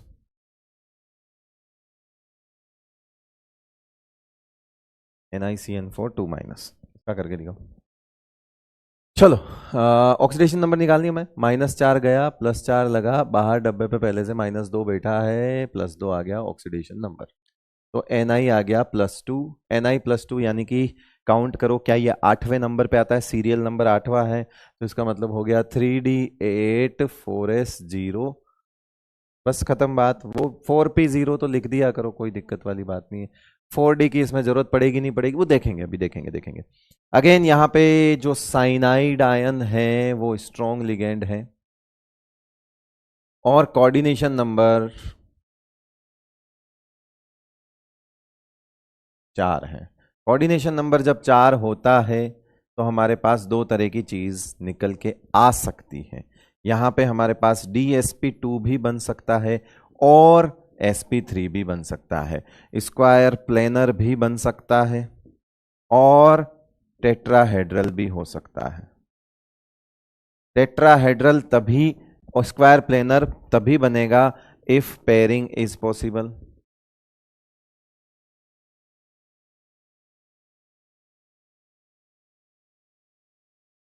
है ना, अगर पेयरिंग पॉसिबल है तो स्क्वायर बन जाएगा, स्क्वायर प्लेनर ऐसा बनेगा, या यूं समझ लो, इसको हटा दो, परेशान हो जाओगे, अंदर का डी मिल जाए तो स्क्वायर प्लेनर बन जाएगा, अगर नहीं मिलता है तो बाहर से 4 डब्बे ले लेंगे, sp3 बन जाएगा। दोनों में से कोई एक चीज हमें को इसमें देखने को मिलेगी। अब यहां पे साइनाइड है तो यस पेयरिंग हो सकती है। ऑक्टाहेड्रल की तरह यहां पे एक केस अलग है, ऑक्टाहेड्रल में हमें टोटल ऑर्बिटल्स 6 चाहिए थे बिकॉज वहां 6 बॉन्ड बनाने थे, ये 4 ही बॉन्ड बनाने हैं बिकॉज यहां कोऑर्डिनेशन नंबर 4 है। तो हमें यहां टोटल कितने डब्बे चाहिए, तो 4 डब्बे ही चाहिए। मुझे यहां टोटल कितने डब्बों की रिक्वायरमेंट है, 4 ही डब्बों की रिक्वायरमेंट है। 4 डब्बों में भी या तो मुझे एक S और 3 P का केस मिलेगा, या अगर मुझे अंदर से एक ही D चाहिए। देखो आप समझना मेरी बात को, हमने ऑक्टाहेड्रल किया बेटा, तो ऑक्टाहेड्रल में केस जो है वो मैं चाहे ऑक्टाहेड्रल में चाहे मैं केस ये वाला लूं चाहे ये वाला केस लूं, टोटल डब्बे दोनों में 6 हैं मगर D 2 हैं। मैं चाहे अंदर के 2 D लूं या मैं बाहर के 2 D लूं, मैं चाहे पहले D लगाऊं या बाद में D लगाऊं, मगर मुझे D के ऑर्बिटल्स कितने चाहिए, 2, टोटल कितने चाहिए, 6। कब की बात कर रहा हूं मैं, ऑक्टाहेड्रल की। कब? जब कोऑर्डिनेशन नंबर 6 हो तो 6 डब्बे चाहिए टोटल। उस 6 टोटल में से डी के कितने चाहिए? 2 चाहिए। अब वही की वही बात मैं बता रहा हूं, ऐसी ये चीजें याद रखनी पड़ेगी आपको। ये एक कॉन्सेप्ट ही है, यही चीजें हैं जो अगर स्ट्रांग हो गई तो सवाल नहीं अटकेगा। कोऑर्डिनेशन नंबर अगर 4 है मतलब तो 4 ऑर्बिटल चाहिए, 6 नहीं चाहिए। तो 4 ऑर्बिटल का सेट हमारे पास दो तरीके से बन सकता है। या तो मैं अंदर का एक डी लेके एक एस और 2 पी ले लूं, नाम हो जाएगा DsP2। या मैं sp3 ले लूं, एक एस और बाहर के 3 पी ले लूं, नाम हो जाएगा sp3। ये दो तरीके हैं। डब्बे कितने चाहिए? 4। इसमें हमें डी की जरूरत नहीं है, उसमें हमें डी की जरूरत है। और उसमें अंदर बाहर छोड़ो, ऐसा तो है नहीं कि sp2d लिखा हुआ हो, कुछ नहीं। इसमें sp2d कुछ नहीं होता। तो इसका मतलब हुआ कि हमें अगर d मिल जाता है अंदर, एक ही चाहिए और एक मिल जाए तो हम DsP2 कर देंगे। तो कितने डब्बों की जरूरत है बेटा? डी के कितने डब्बों की जरूरत है? तो सबसे पहले तो हम इसको 3D8 को बना के देख लेते हैं। ये 3D8 कैसा दिखता है? 1 2 3 4 5 6 7 8। जिस बच्चे को जैसे ही 3D8 देखेगा बच्चा, उसे यह समझ आ जाएगा कि अगर यहां पेयरिंग होती है तो एक डब्बा मिल सकता है, अगर यहां पेयरिंग होती है तो एक ऑर्बिटल खाली हो जाएगा। और अच्छे मजे की बात है, 2 चाहिए ही नहीं, हमें एक ही चाहिए। और एक बात, कोई बच्चा ऐसा सोच रहा हो कि एक यहां से ले लो और एक वहां से ले लो, ऐसा नहीं होता। मैंने आपको कल की क्लास में ही बता दिया कि हाइब्रिडाइजेशन 2 ही तरह का सेट चलेगा इसमें। या तो डिफरेंट प्रिंसिपल क्वांटम नंबर यानी कि अंदर वाला डी और बाहर के, ये तरीका है। दूसरा सब कुछ बाहर के। ये नहीं कि सर मुझे 2 डब्बों की जरूरत है ऑक्टाहेड्रल में, एक अंदर से मिल रहा है एक बाहर वाला ले लेता हूं, ऐसा मिक्सिंग नहीं होगा। एक 3D से ले लेता हूं सर और एक 4D से ले लेता हूं, तो 3D और 4D में एनर्जी गैप बहुत होता है, वो मिक्स नहीं होंगे। 3D सिर्फ 4s और 4p तक मिक्स हो सकता है। 3D जो है वो 4s और 4p के साथ मिक्स हो सकता है, बिकॉज इनके बीच में आपस में एनर्जी गैप कम है। मगर 3D और 4D के बीच में एनर्जी गैप बहुत ज्यादा है। तो आप एक डब्बा यहां से और एक डब्बा यहां से लेके एडजस्टमेंट करके D2 नहीं बना सकते कि एक डी इधर से ले लो और एक डी इधर से ले लो और ऑक्टाहेड्रल बना रहे हैं D2 और फिर ऐसा नाम लिख रहे हैं कि ये देखो मैंने एक अंदर का लिया तो पहले लिखूंगा, फिर मैं sp3 और d लिखूंगा, DsP3D, ऐसा कुछ भी नहीं होता। या तो डी दोनों इधर के होंगे या उधर के होंगे। ऐसा नहीं कि एक अंदर से ले लूं एक बाहर से ले लूं। तो ये सब मुझे पता है, ये सब सोचते हो तुम, और तुम सोचते हो ये सब इसीलिए ये 12 साल के एक्सपीरियंस में मैं सोच पा रहा हूं। तो ऐसी बात नहीं कि आप कुछ नहीं सिखाते हमें, आप हमें वो सिखाते हो जो हमें यहां बताना होता है कि बेटा करना क्या नहीं है। एक टीचर अपनी लाइफ में क्या मिस्टेक्स नहीं करनी है, ये हमेशा बच्चों से सीखता है, आपसे। क्योंकि वो बच्चा गलती करता है तब मुझे समझ आता है कि एक टीचर तो गलती करता नहीं है ना। एक टीचर तो क्या कर रहा है? सीधा सीधा पढ़ा रहा होता है। टीचर एक बच्चे के दिमाग से कैसे सोचेगा? जब वो बच्चे के डाउट को समझेगा। और जब कोई टीचर बच्चे के दिमाग से सोचेगा तो मेरे ख्याल से वो चीजें सब बता देता है कि ये ऐसा ऐसा नहीं करना है, क्या करना है सभी बता देंगे। एक टीचर आके खड़ा होकर ये तो बताए के ही जाएगा कि ऐसे करो ऐसे करो ऐसे करो ऐसे करो, मगर क्या नहीं करना है, क्या मिस्टेक्स बच्चा कर सकता है। क्योंकि हर बच्चा लगभग सेम तरीके से सोच लेता है। कई बार एक बच्चा है, एक एज है, वो सीख रहा है, वो एक ही तरीके से सोचता है ना, उसकी गलती नहीं है। मगर अगर एक कॉमन मिस्टेक जो हर बच्चा कर सकता है वो बच्चों से ही तो निकल के आती है, और एक टीचर जो है तभी समझा पाता है कि बेटा ऐसा मत सोच लेना। ठीक है, सारे नहीं सोचते मगर बहुत से सोच लेते हैं। और कॉमन, कई बार हम क्लास में ऑफलाइन, आप भी बैठे होते हो, आप ऑफलाइन है ना, ऑफलाइन क्लास में बैठे हुए बच्चे 200 बच्चे हैं, एक बच्चे का डाउट वहां 200 में से 50 बच्चों के डाउट को क्लियर कर देता है, एक हिम्मत दिखाता है। और इनफैक्ट आप तो जानते हो, स्कूल में आप वेट कर रहे होते हो कि वो हिम्मत वाला, ऐसे कौन ही मारो, तू पूछ तू पूछ तू पूछ। स्कूल में ऐसा करते हो ना, तू पूछ तू पूछ तू पूछ करते हो कि भाई तू पूछ ले, क्यों आप खड़े नहीं हो रहे हो? तो आप वेट कर रहे होते हो कि कोई आए, हिम्मत दिखाए, एक डाउट पूछे, कॉमन सा डाउट है, टीचर स्किप कर रहा है उस डाउट को, अगर कोई पूछ ले तो शायद मजा आ जाए, मेरे साथ कईयों का भला हो जाए। वही चीज मैं कह रहा हूं। तो मुझे अभी अचानक से क्लिक किया कि यार आप ऐसा तो नहीं सोच सकते कि सर 2 डब्बे तो मैं ऐसे भी ले सकता हूं, एक अंदर से एक बाहर से। ऐसा कभी नहीं होगा, because there is a large energy gap between 3D and 4D, है ना। अगर आपको 3D को मिक्स करना है तो 4S 4P के साथ मिक्स कर सकते हो, और अगर आपको 4D को मिक्स करना है तो 4D भाई साहब तो 4S और 4P के साथ ही मिक्स होंगे। या तो एनर्जी गैप इनकी चेक करो या एनर्जी गैप इनकी चेक करो, इसके अलावा कुछ नहीं। और यही है, मैंने आपको कल वाली क्लास में आई थिंक सिखाया भी था। ठीक है बेटा, चलो। तो ये हो गया 3D8 उसके बाद ये 4S और उसके बाद ये 4P। करेक्ट है भाई। 4D की जरूरत तुम्हें लगता है क्या पड़ेगी? आप खुद सोचो, मैं अगर अंदर से 1D ले लूंगा तो भी मुझे किसी केस में 4D की जरूरत नहीं पड़ेगी, इतने तो डब्बे ही नहीं चाहिए मेरे को। और अगर मैं अंदर से डब्बा नहीं भी ले पाऊं इन केस, वैसे यहां पे साइनाइड है तो पेयरिंग हो जाएगी, मैं ले लूंगा। इन केस नहीं भी ले पाऊं तो भी मुझे 4 डब्बों की ही जरूरत है, यानी 1S और 3P में ही मेरा काम हो जाएगा। तो कुल मिला के इस वाले हाइब्रिडाइजेशन में तो यू मान के चलो 4D का इन्वॉल्वमेंट ही नहीं होता। इस वाले हाइब्रिडाइजेशन में 4D का इन्वॉल्वमेंट नहीं होता, है ना। इस वाले हाइब्रिडाइजेशन में हाँ कोई ऐसा एक्सेप्शनल केस आए कि इधर से कोई एक इलेक्ट्रॉन को फेंक कर उधर जाना पड़े तो हम एक केस सोच सकते हैं, मगर वो भी जाने दो, हमें इतना नहीं सोचना अभी।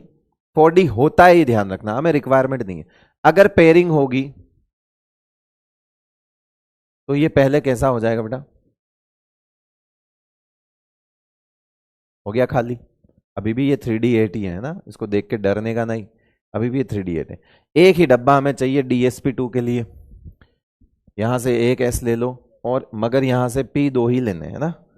तो यहां कैसा बनेगा? ये इस तरह से बन जाएगा क्या? ये एक, और ये देखो एक हो जाएगा DsP2। इस वाले को नहीं लिया है बेटा मैंने, इसमें से P में भी एक डब्बे को मिक्सिंग में नहीं लेके गए हम। ये बन जाएगा DsP2। कितने डब्बे? 4। ठीक है, यहां कौन आएगा? साइनाइड। यहां साइनाइड, यहां साइनाइड साइनाइड। अभी जरा सोचो इसमें क्या बनेगा। क्या DsP2 लिख दूं? DsP2 लिखते ही स्क्वायर प्लेनर लिख दूं। N जो है वो इसमें 0 है तो डायामैग्नेटिक लिख दूं। अनपेड इलेक्ट्रॉन 0 हो गए ना, इधर कुछ नहीं है, इधर तो सोचो ही मत। ठीक है, और क्या लिख सकता हूं? स्क्वायर प्लेनर हो गया, DsP2 हो गया, है ना। ये लो spin high spin coordination number 4 के लिए मत लिखा करो।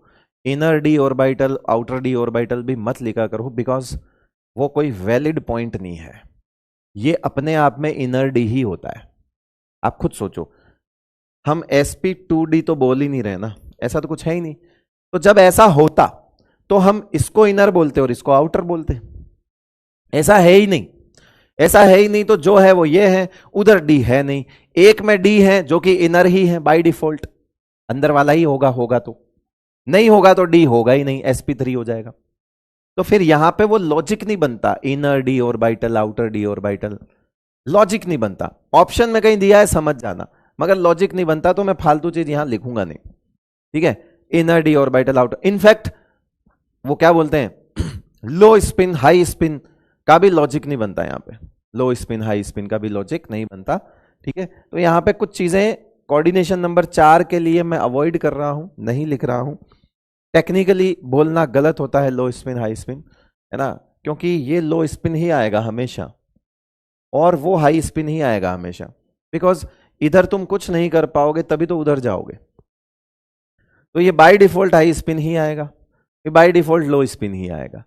वो जो ऑक्टाहेड्रल के केस थे ना, वहां पे चीजें दोनों में बदल रही थी कि किसको क्या बोलना है, वहां अलग अलग चीजें बन सकती थी, वहां वेराइटी आ रही थी, यहां नहीं आएगी। यहां बाय डिफॉल्ट वो लो स्पिन ही आएगा, क्योंकि पेयरिंग होगी तभी अंदर का एक डी मिलेगा। ठीक भाई, चलो ठीक है, मगर स्पिन पे ज्यादा ध्यान दो मत। ये बहुत एक्चुअली क्या मैं बताता हूं, मैं इसलिए यहां से बच के निकलना चाह रहा हूं बिकॉज बहुत सारी किताबें अलग अलग चीजें लिखती है फॉरेन ऑथर्स की। एनसीईआरटी तो खैर ये सब चीजें नहीं लिखती है अलग से, मगर फॉरेन ऑथर्स की बहुत सारी किताबें हैं जो अलग अलग चीजें हाई स्पिन और लो स्पिन को लेके लिखती है। मगर ठीक है, हटाओ, हमें इतना डीप जाना ही नहीं है। ऑक्टाहेड्रल के लिए पूछेगा बता देना। और इसके अंदर अगर पूछे तो ऑप्शन देख के, माहौल देख के समझ जाना कि क्या कहना चाह रहा है। नेक्स्ट है NiCl4 2-।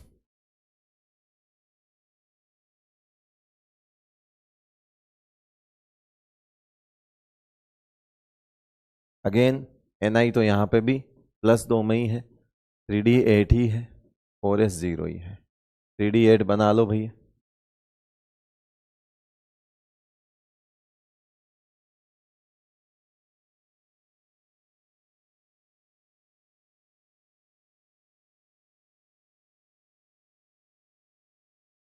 बना दिया, ठीक है।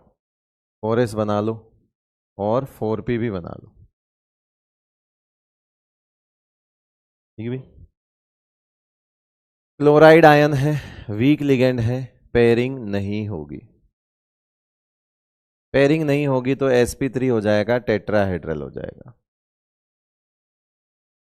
क्योंकि अंदर का डी तो मिलेगा नहीं। अंदर का डी मिलेगा नहीं तो यही 3 मिक्स हो जाएंगे, sp3 टेट्रा,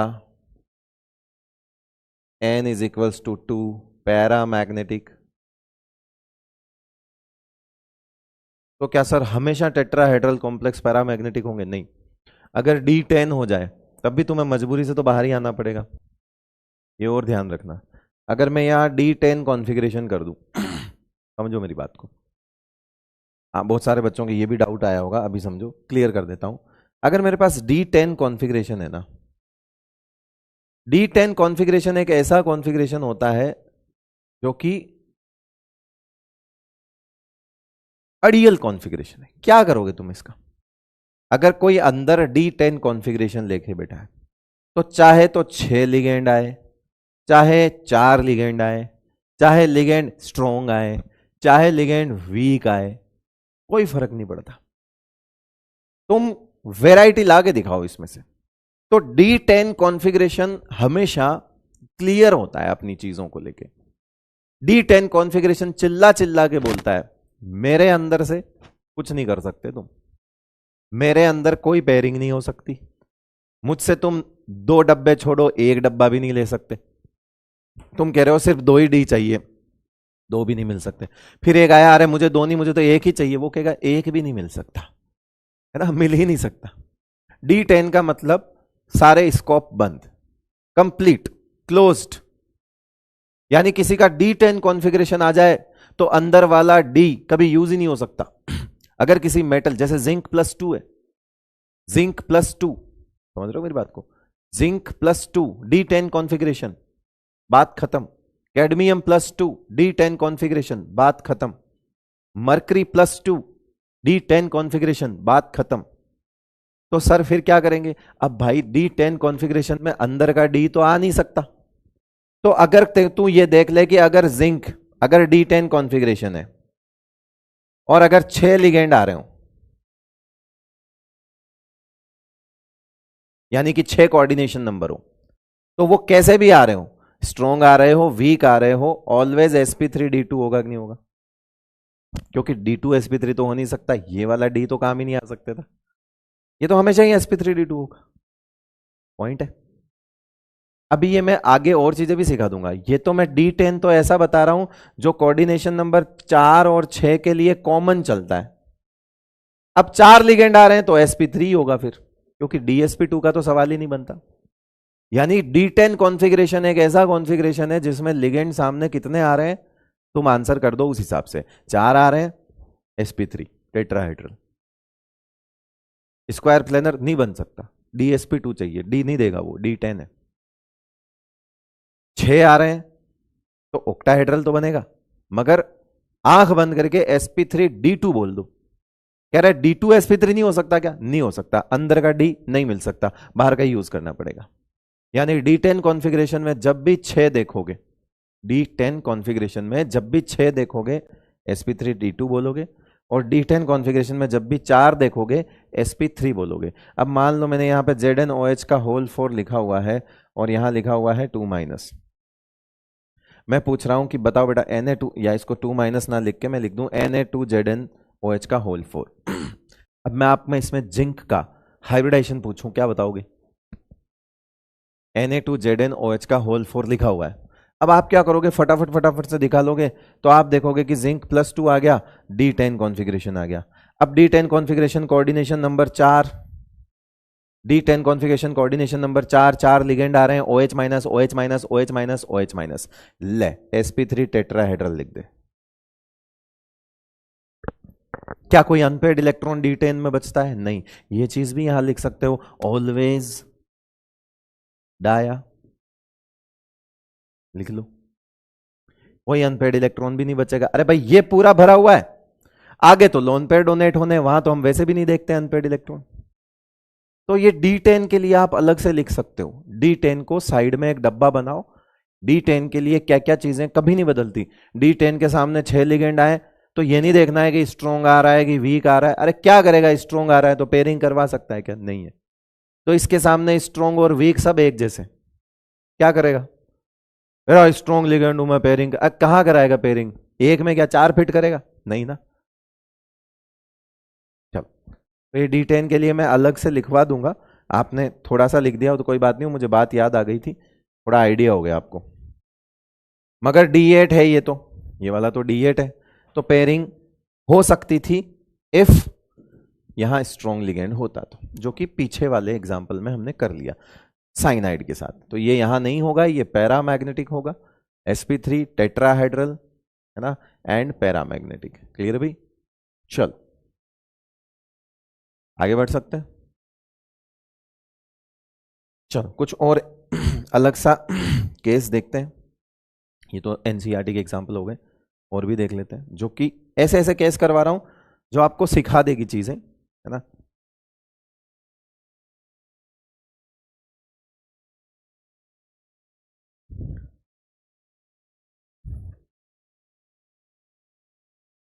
ये नोट कर लो, नहीं किया हो तो।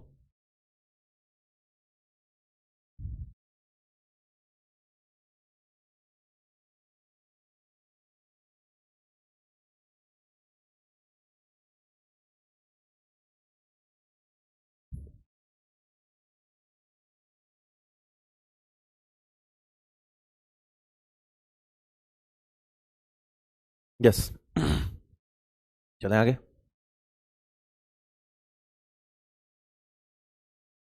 K3MnCN6,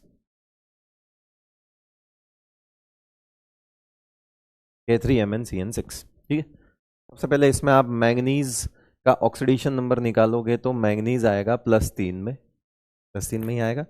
ये गए -3 डब्बे पे, +6 अंदर, +6 और -3 का हिसाब +3 आएगा। अब ये +3 है तो हमें पता है कि मैंगनीज जो +2 होता है वो 3d5 4s0 होता है। तो +3 कितना होगा, यहां से याद करो और यहां कर दो 3d4 4s0। +2 में वो 5वें नंबर पे आता है ना, scandium, titanium, vanadium, chromium and manganese 5वें नंबर पे आता है, तो सीरियल नंबर 5 है उसका। तो +2 में 3d5 हो गया, +2 में 3d5 हो गया, 4s0 हो गया। तो +3 में कितना हो जाएगा, एक और कम कर दो, डी में से, इधर से तो कर नहीं सकते, तो पहले ही खाली है, तो अब यहीं से करोगे। तो 5 का कितना कर दोगे, 4 कर दोगे, एक और कम कर दोगे बेटा, है ना।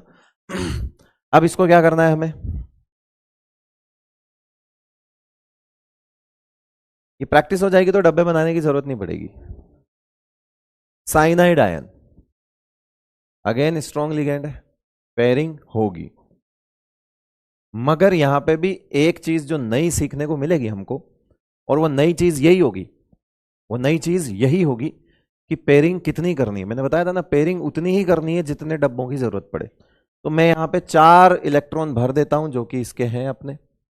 एक डब्बा तो हमें सीधा सीधा खाली वैसे ही मिल रहा है, हमें कितने चाहिए, 2 चाहिए। क्यों? डी के 2 चाहिए, टोटल 6 चाहिए, बिकॉज 6 बॉन्ड बनाने हैं तो टोटल तो 6 चाहिए ऑक्टाहेड्रल में, मगर 2 डी चाहिए, 6 में से 2 डी चाहिए, बाकी के 4 में से 1 एस और 3 पी हो जाएंगे। तो ये हो गया आपका 3d4, ये मैंने बना दिया यहाँ 4s, ये मैंने बना दिया यहाँ पे 4p। 4d की जरूरत नहीं पड़ेगी क्योंकि हमें पता है कि एक यहां मिल रहा है और पेयरिंग भी हो जाएगी। अब हम यहां पे पेयरिंग जो है वो कर सकते हैं कि एक पेयरिंग मैं कर दूं और मैं बोलूं कि अच्छा ठीक है, मेरे को ऐसे करके दे दो। कितने डब्बे खाली हो गए? अगर मैं इन दोनों की पेयरिंग कर दूं, कितने डब्बे खाली हो गए? आप बोलोगे सर 3 डब्बे खाली हो गए। मैं बोलूंगा कितने चाहिए थे? बोले सर D2sp3 के हिसाब से 2 ही चाहिए थे, एक ऑलरेडी खाली था, तो एक पेयरिंग करवानी थी सर, तो 2 हो जाते। तो मैं बोलूंगा कि तुमने फालतू की एक पेयरिंग और क्यों कराई? बस ये चीज सिखानी है। तो यहां एक चीज जो नई है वो आपने पहले ही कॉपी में ऊपर लिख दी है, फिर से लिख सकते हो। पेयरिंग उतनी ही करवानी है जितनी जरूरत हो। जरूरत किसकी? डब्बों की। जितने डब्बों की रिक्वायरमेंट है उतनी ही पेयरिंग करवाएंगे, अननेसेसरी पेयरिंग नहीं करवाएंगे। ये वाली पेयरिंग गलत है। एक्स्ट्रा पेयरिंग क्यों करवाई, जबकि हमें 3 डब्बों की नहीं 2 ही डब्बों की जरूरत है? तो हम इसकी पेयरिंग ऐसी करेंगे, ऐसी। आप वो कैसे भी कर लो, यहां कर लो, क्योंकि वो हंट्स के और वो सब रूल तो यहां वैसे भी वायलेट हो चुके हैं, यहां पे कोई काम नहीं करता वो रूल। तो आप इसको ऐसे भी छोड़ सकते हो, इसको ऐसे भी रख सकते हो, या 2 इलेक्ट्रॉन उधर भी कर सकते हो और 2 ऐसे छोड़ सकते हो, आपकी इच्छा, तो फर्क नहीं पड़ता, है ना। ये हमें आगे जाके CFT में और ज्यादा क्लियर हो जाएगा। लो, अब हमें 2 ही डब्बे निकालने हैं। तो अब हो जाए हमारा D2, ये S, ये P3, तो नाम हो जाएगा D2sp3, नाम हो जाएगा ऑक्टाहेड्रल, नाम हो जाएगा इनर D।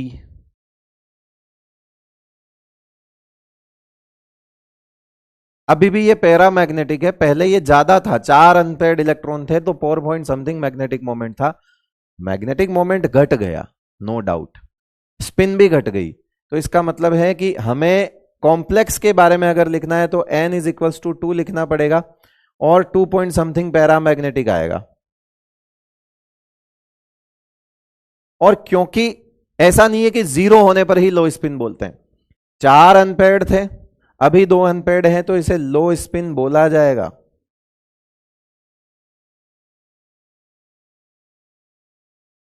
क्योंकि स्पिन कम हुई है, unpaired electron, because unpaired electron decreases, because unpaired electron decreases from 4 to 2। तो लो स्पिन बोलना पड़ेगा इसको टेक्निकली। जितनी स्पिन मल्टीप्लिसिटी पहले थी अभी उतनी नहीं है, कम हो गई है। तो याद रखना, यहां हमने क्या सीखा, यहां हमने जो सीखा वो लिख देना, पेयरिंग उतनी ही करनी है जितनी रिक्वायरमेंट है।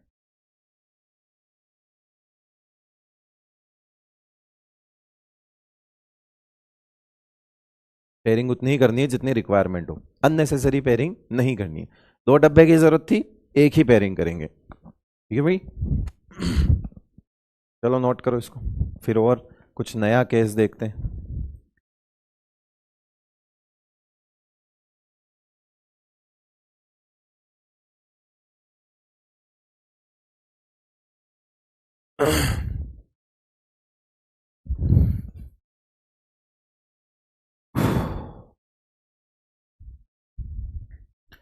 एक डाउट है, सोचना, मेरे आया आपके भी आया होगा, विदाउट एस वाला कोई हाइब्रिडाइजेशन देखा तुमने?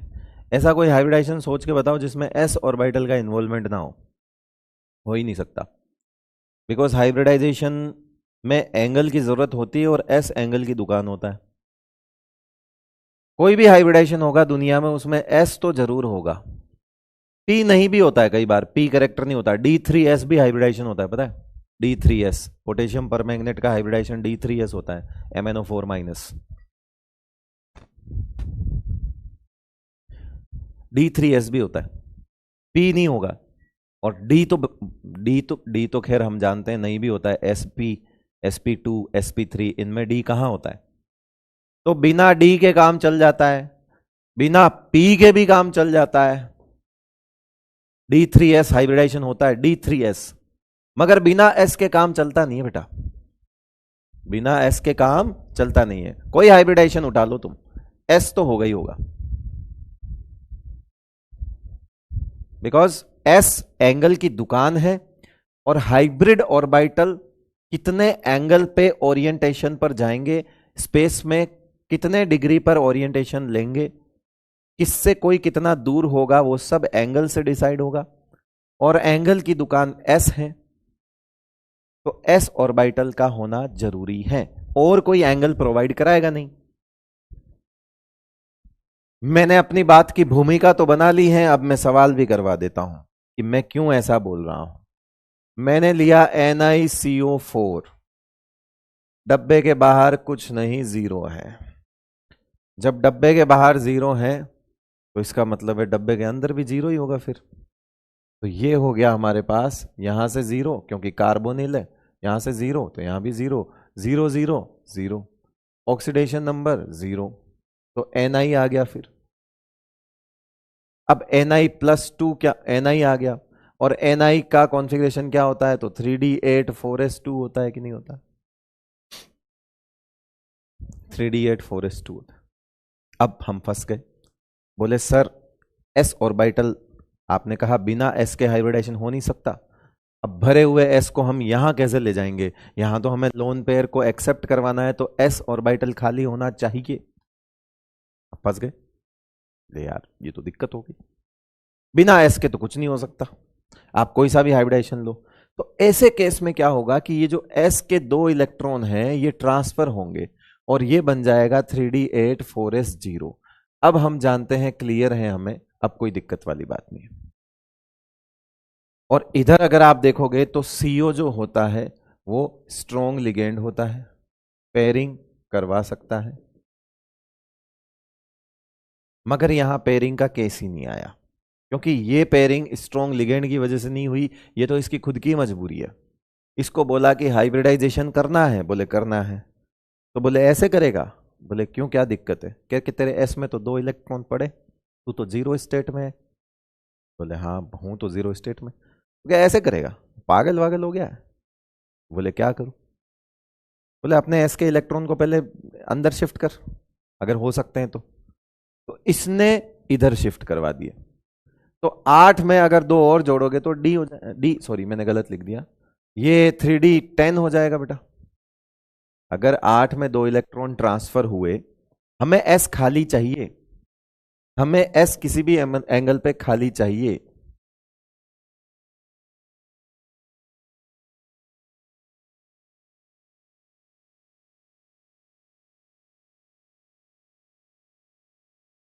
S खाली चाहिए हमें, बस इतना ध्यान रख लेना, बिना S के कोई हाइब्रिडाइजेशन नहीं होता।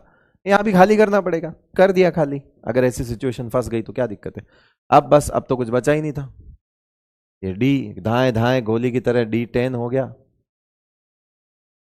ट्रांसफर के बाद, फिर 4s, फिर 4p, कोऑर्डिनेशन नंबर 4 है, कोऑर्डिनेशन नंबर 4 है तो ये मिक्स हो गए, हो गया क्या, sp3, कोई अनपेड इलेक्ट्रॉन नहीं है, पहली चीज तो ये टेट्राहेड्रल हो गया, कोई अनपेड इलेक्ट्रॉन नहीं है, n=0, डाया मैग्नेटिक हो गया, ये लो। बाकी मैंने कहा कोऑर्डिनेशन नंबर 4 के लिए और फालतू कोई बकवास हमें लिखनी नहीं है, ठीक है भाई। तो ऐसा कोई केस आएगा तो हम ट्रांसफर करेंगे, अगर S में कोई इलेक्ट्रॉन होगा तो हम ट्रांसफर करेंगे पहले। ये जीरो स्टेट में, मेटल जीरो स्टेट में आ गया, मैंने कहा था ना मेटल जीरो स्टेट में। ये क्या है, देसी तरीका है, असल मायने में ऐसे कॉम्प्लेक्सेस को समझाया मॉलिक्यूलर ऑर्बिटल थियरी ने, मगर हम क्या कर रहे हैं, जबरदस्ती वो चीजें VBT में घुसा घुसा के पढ़ा रहे हैं, ताकि बच्चा कनेक्ट कर पाए, सीख पाए, गलती ना करे। और MOT हम इसमें पढ़ते नहीं है कॉम्प्लेक्सेस के लिए, मगर मैं आपको बता देता हूं कि ये जो इस तरह के कॉम्प्लेक्सेस होते हैं जिसमें मेटल पर चार्ज 0 होता है और जिसमें मेटल पे चार्ज माइनस होता है, तो मेटल पे 0 चार्ज, माइनस चार्ज, ये ज्यादातर कहां समझाए जाते हैं, मॉलिक्यूलर ऑर्बिटल थ्योरी से समझाए जाते हैं। और मॉलिक्यूलर ऑर्बिटल थ्योरी से कॉम्प्लेक्सेस समझना हमारे सिलेबस में नहीं है, आंसर सेम ही आएंगे, ये आंसर्स हम वीबीटी से भी निकाल सकते हैं। अब ये ऐसे सिखा सिखा के कि देखो 2 इलेक्ट्रॉन पहले इधर आ गए उधर आ गए, वो सब तरीके हैं अपने अपने, ऐसा कुछ नहीं है। मगर हमें तो आंसर निकालना है, आपसे प्रोसेस की बात कोई नहीं करेगा। क्लियर है भाई? इसी तरह का एक एग्जांपल और ले लेते हैं, FeCO5।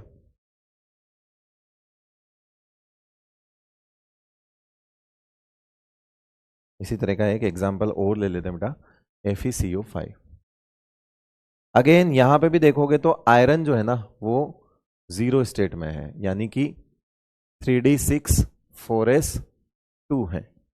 वही सेम चीज फिर से होगी, ये 2 इलेक्ट्रॉन इधर जाएंगे, खाली करना पड़ेगा हमें, तो ये हो जाएगा 3d8 4s0। वैकेंट चाहिए, वैकेंट चाहिए तो 3d8 को कैसे भरोगे, ऐसे ही भरोगे।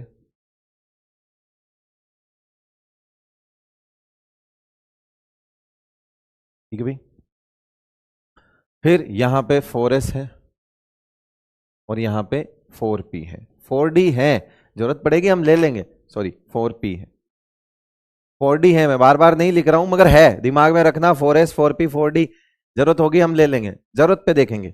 फिर यहां पे हमें एक चीज और नोट करनी है कि कार्बन मोनोऑक्साइड क्या है, स्ट्रॉन्ग लिगेंड है, पेयरिंग हो सकती है, हो सकती है। कोऑर्डिनेशन नंबर कितना है बेटा, रेयर है ये, कोऑर्डिनेशन नंबर 5 हम पढ़ते नहीं है ज्यादा। कोऑर्डिनेशन नंबर 5 है, क्या बन सकता है इसमें, कोऑर्डिनेशन नंबर 5 में क्या बनेगा, ट्राइगोनल बाई पिरामिडल, ऐसा ही बनेगा, ट्राइगोनल बाई पिरामिडल। जब ट्राइगोनल बाई पिरामिडल बनेगा तो क्या नाम हो जाएगा इसका, क्या हम DsP3 लिख सकते हैं इसको। अब देखो DsP3 है ये, DsP2 नहीं है। टोटल डब्बे कितने चाहिएंगे, 5।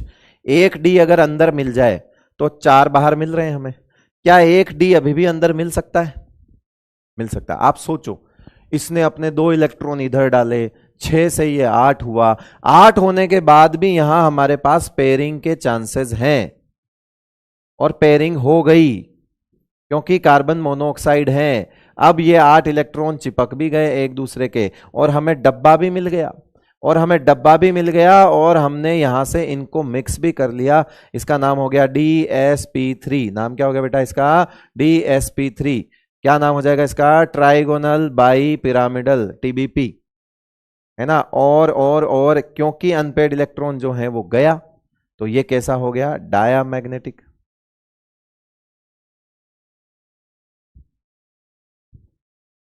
है ना, अनपेड इलेक्ट्रॉन 0, कैसा हो गया बेटा, ये डायामैग्नेटिक हुआ कि नहीं हुआ।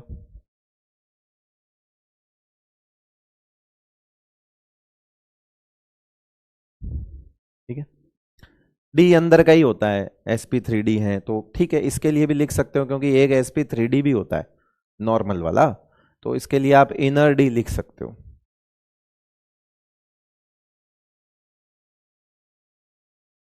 और ऑब्वियसली यहां पेयरिंग से काफी कुछ कम हुआ है, लो स्पिन ही आएगा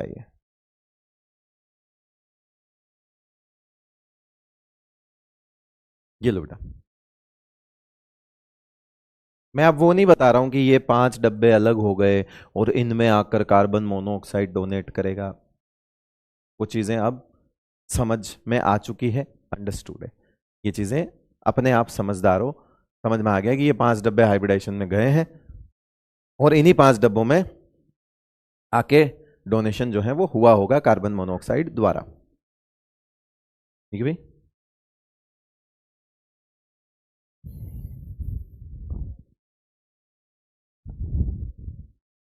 लिखो फटाफट।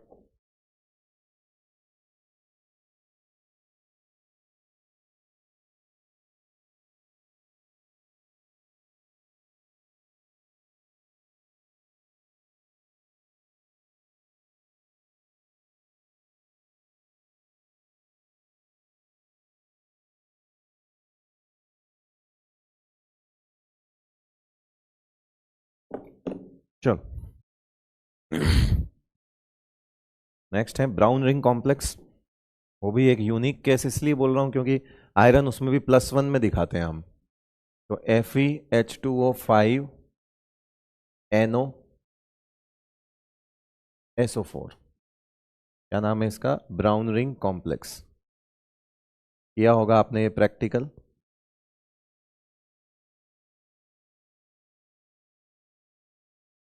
नाइट्रेट आयन और नाइट्राइट आयन दोनों के, वैसे जनरली स्कूल वाले नाइट्रेट के लिए बताते हैं, NO3- का जो टेस्ट करवाने के लिए बताते हैं वो जनरली, बट ऐसा नहीं है। नाइट्राइट NO2- और NO3- दोनों के जो क्वालिटेटिव टेस्ट होता है एनायन का, जो कि हम सॉल्ट एनालिसिस में पढ़ेंगे भी सही आगे चल के, लास्ट चैप्टर होगा हमारा, उसमें यूज होता है ये। उसमें यूज क्या होता है, मतलब सॉरी, ड्यूरिंग द टेस्ट ये बनता है, ये बेसिकली ऑब्जर्वेशन होता है। एक ब्राउन कलर की रिंग बनती है, उससे हम बोलते हैं कि नाइट्रेट आयन या नाइट्राइट आयन प्रेजेंट है। तो ये यूज नहीं होता, सॉरी मैंने गलत बोला, ये बनता है, ये ऑब्जर्वेशन होता है उस टेस्ट का, और इस ऑब्जर्वेशन से ही हम बोलते हैं कि यस, इस जो अपना सैंपल है उसमें नाइट्राइट या नाइट्रेट आयन प्रेजेंट है। खैर एनीवेज वो सब टेस्ट की बातें बाद में ही करेंगे। एक चीज और इसमें याद रखनी है कि व्हेन, वैसे तो लिखवा दिए, when Fe and NO are together, NO will be NO+, ये आपको पता होना चाहिए, पहले भी लिखवा दिया है। तो इसका मतलब है ये भाई साहब यहां से अपना +1 लेके गए तो -1 छोड़ के गए, ये कुछ नहीं लेके गए, ये -2 लेके गए तो डब्बे पे +2 छोड़ के गए, +2 और -1 का हिसाब +1 आएगा, यानी आयरन +1 में आया, तो 3d6 4s1 हो गया। जैसे ही 3d6 4s1 हुआ, हमें तो s खाली चाहिए, हमें फिर से यहां पे एक इलेक्ट्रॉन को ट्रांसफर किया, अब बन गया ये 3d7 4s0। अब हमारी कहानी आगे की शुरू करते हैं 3d7 भर के। ये 3d7 है, ये दिख रहा है आपको, ठीक है। उसके बाद ये एक s 4s और ये 4p,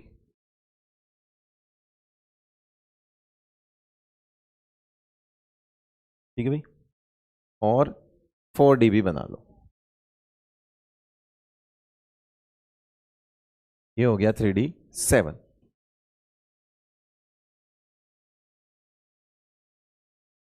ठीक है। इसमें कोई स्ट्रॉन्ग लिगेंड दिख रहा है तुमको, इसमें तुमको स्ट्रॉन्ग लिगेंड दिख रहा है, H2O वीक लिगेंड है, NO एक बार के लिए स्ट्रॉन्ग हो जाए, मगर NO है ही नहीं ना, NO+ है, कोई प्लस वाला कैसे स्ट्रॉन्ग लिगेंड हो सकता है। प्लस वाले पहली चीज तो हमने दो ही देखे हैं अभी, एक NO+ और एक वो हाइड्रोजीनियम, ठीक है। प्लस जिस पर है, जिस लिगेंड पे प्लस है, उसको तुम स्ट्रॉन्ग लिगेंड बोलने से पहले 10 बार सोचोगे कि नहीं हो सकता भाई, वो प्लस है।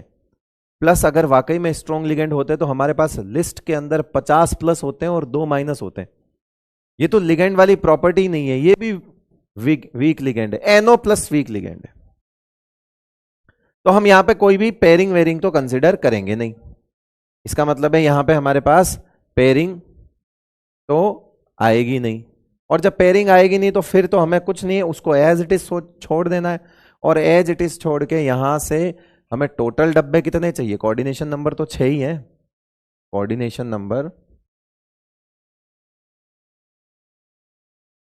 तो 6 ही है, तो हमें हाइब्रिडाइजेशन जो आएगा वो क्या आएगा, sp3d2 sp3 और d2, यही आएगा। तो हो गया बस sp3d2, क्या लिखोगे इसको, ऑक्टाहेड्रल लिख दो। अनपेड इलेक्ट्रॉन साफ साफ दिख रहे हैं इसमें 3, paramagnetic, mu is equals to 3 point something, ठीक है भाई। और कुछ लिखेंगे नहीं इसमें हम, ठीक है। आउटर डी लिख सकते हैं, यस।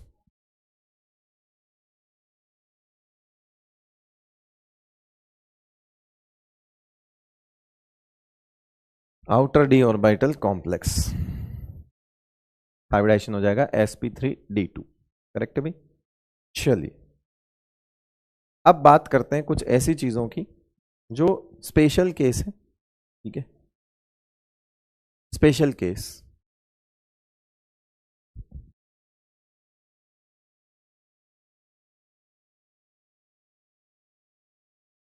नीट से तो ऊपर का चीज है ये, वैसे नीट लेवल का नहीं है, स्पेशल केस है। क्या स्पेशल केस है? Transfer rule. कई जगहों पे हमारे पास ऐसा पैच फंस जाता है कि हमें एक इलेक्ट्रॉन खल रहा होता है कि यार अगर तू नहीं होता तो मेरे को एक डब्बा मिल जाता। जैसे कई बार होता है कि 3 इलेक्ट्रॉन है ना, जैसे 3 इलेक्ट्रॉन, ऐसे ऐसा पैच फंस गया आपके पास, समझना मेरी बात को। 1 2 3 4 5 6 7 ऐसा पैच फंस गया। आपको चाहिए 2 डब्बे, कोऑर्डिनेशन नंबर 6 है, आपको 2 डब्बे अंदर चाहिए, ऐसा पैच फंस गया, ऐसी मुसीबत में फंस गए। लिगेंड भी स्ट्रांग है। अब आप सोच रहे हो पेयरिंग करूं, पेयरिंग करूं, तो पेयरिंग करूंगा तो एक ही डब्बा मिलेगा, एक तो पैच फंसा रहेगा। अगर आप पेयरिंग करोगे तो एक डब्बा मिलेगा, आपने इसको पेयरिंग करवा दी, चलो हो गया, पेयरिंग कर ली। अभी भी क्या हुआ, एक पेयरिंग करवा दी तो एक डब्बा खाली हुआ है, एक में तो अभी भी एक इलेक्ट्रॉन नजर आ रहा है। वो एक इलेक्ट्रॉन आपकी आंखों में अटकता है।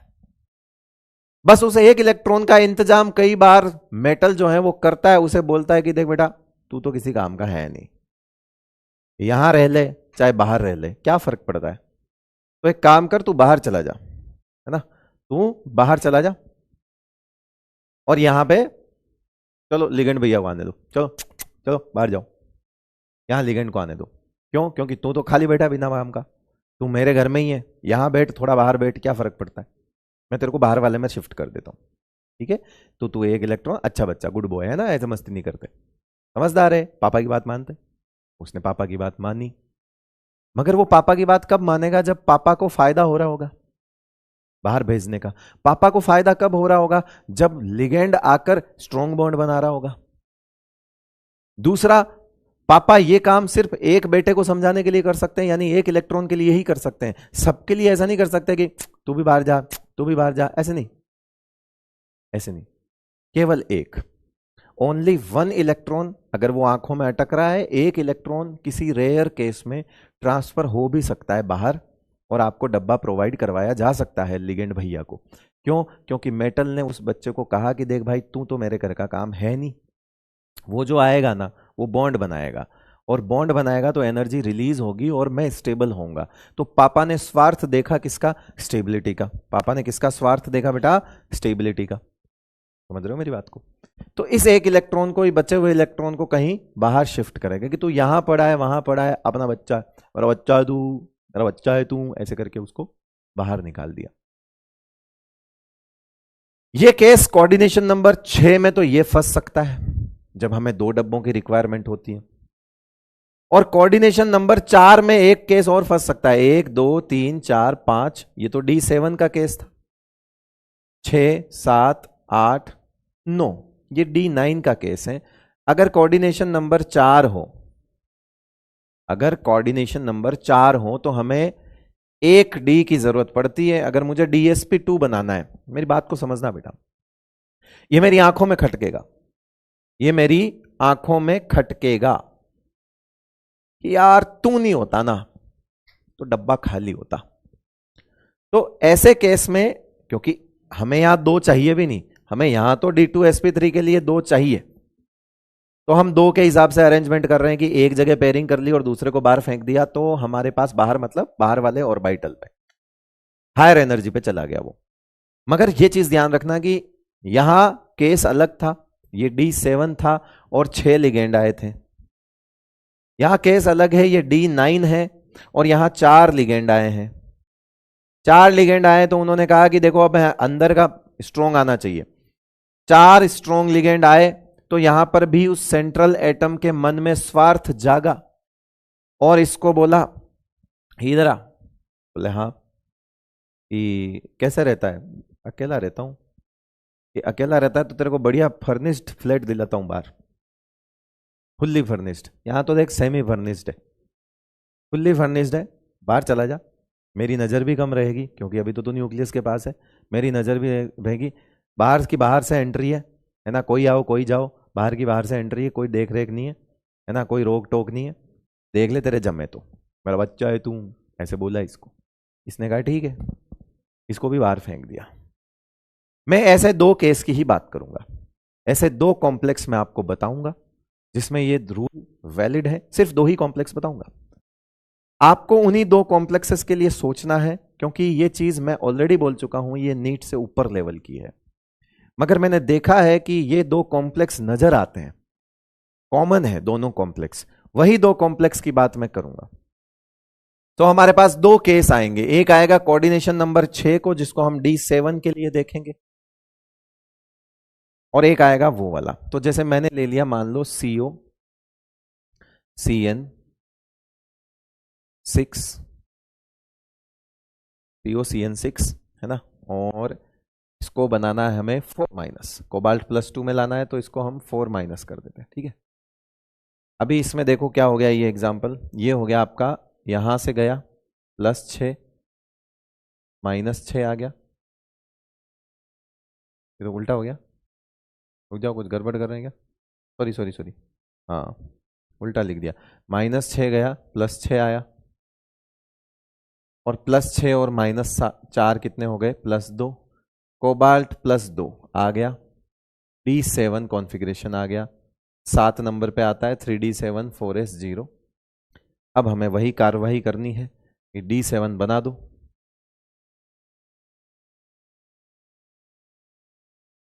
ठीक है, यहां पे 4S, यहां पे 4P, और यहां पे 4D।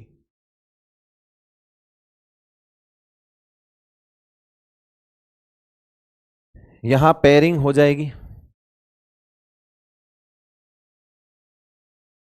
और एक इलेक्ट्रॉन ट्रांसफर भी हो जाएगा, transfer of 1 electron into 4D, एक इलेक्ट्रॉन का ट्रांसफर भी हो जाएगा। तो ये ट्रांसफर होके कहां चला जाएगा यहां आके बैठ जाएगा। तो ये है वो मेरा बच्चा है तू, और ये हो जाएगी पेयरिंग। अब हमारे पास अल्टीमेटली रिजल्ट कैसा आएगा, तो अब आ गया हमारे पास ऐसा वाला कि हमारे पास 7 के तो 6 वैसे भी हो गए, और उसमें भी पेयरिंग हो गई, 2 डब्बे खाली हो गए, ये हमारे पास ऐसा हो गया। इसको भूलना नहीं है, अब इसमें मेरा बच्चा है तू बोला है उसने, तो वो इलेक्ट्रॉन यहाँ आया हुआ है बेटा, है ना। तो कुल मिला के ये बन गया हमारे पास D2sp3 ऑक्टाहेड्रल। यहां देख के जवाब नहीं देना है, अनपेड इलेक्ट्रॉन 1 पड़ा है, ये रहा अनपेड इलेक्ट्रॉन 1 पैरामैग्नेटिक,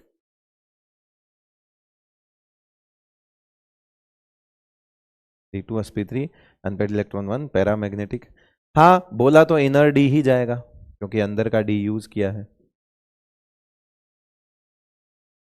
लो स्पिन भी बोला जाएगा, क्योंकि स्पिन पहले जितनी तो नहीं है, अब एक ही अनपेड इलेक्ट्रॉन है, पहले 3 अनपेड इलेक्ट्रॉन है। सिर्फ 0 होना नहीं, स्पिन अगर डिक्रीज भी होगी तो हम उसे लो स्पिन कॉम्प्लेक्स बोलेंगे। ये स्पेशल केस था, एंड ये इसीलिए रिड्यूसिंग एजेंट का काम करता है। ये कॉम्प्लेक्स रिड्यूसिंग एजेंट का काम करता है, क्योंकि ये जो इलेक्ट्रॉन है ये बाहर की एनर्जी लेवल पे आ चुका है, और बाहर के एनर्जी लेवल पे आने का मतलब है 4D में पड़ा हुआ वो एक इलेक्ट्रॉन, कौन, जिसको बोला था मेरा बच्चा है तुम, तो ये इलेक्ट्रॉन जो है इधर आया इधर आने के बाद अभी ये बैठा है, ये क्या करता है, ये इसको रिड्यूसिंग नेचर का बनाता है, ये रिड्यूसिंग नेचर का होता है, बिकॉज ये एक इलेक्ट्रॉन दूसरों को फेंकता है। हायर एनर्जी पर है तो निकल आसानी से सकता है, इतना दूर हो गया न्यूक्लियस से, वहां जाके बैठा है।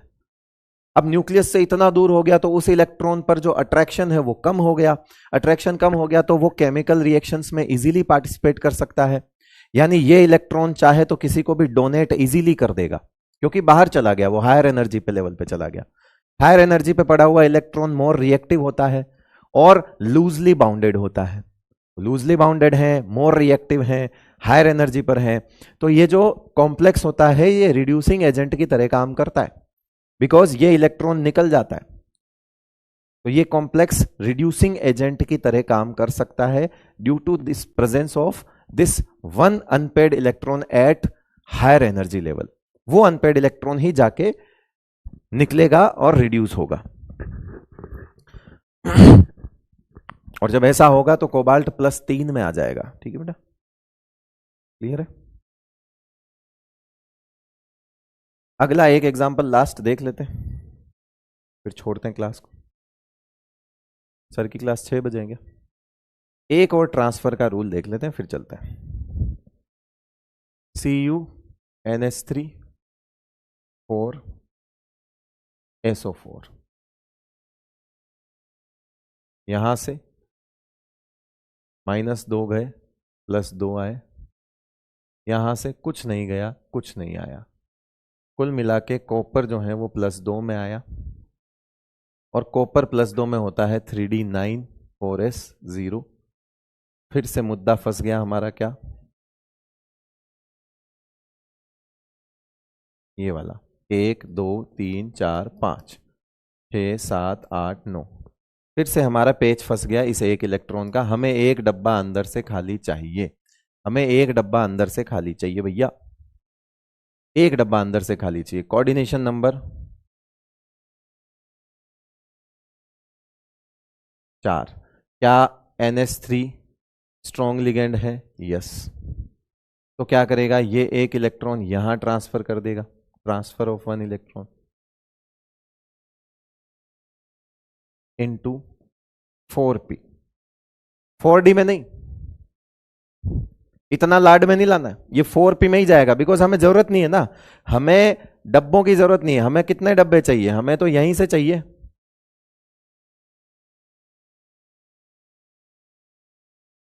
हमें तो एक ही डब्बा चाहिए, फिर इसका एक डब्बा चाहिए, और इसके 2 ही डब्बे चाहिए। तो ये इलेक्ट्रॉन यहां भी होगा तो हमें जरूरत नहीं है, हमें तो केवल DsP2 ही चाहिए बेटा।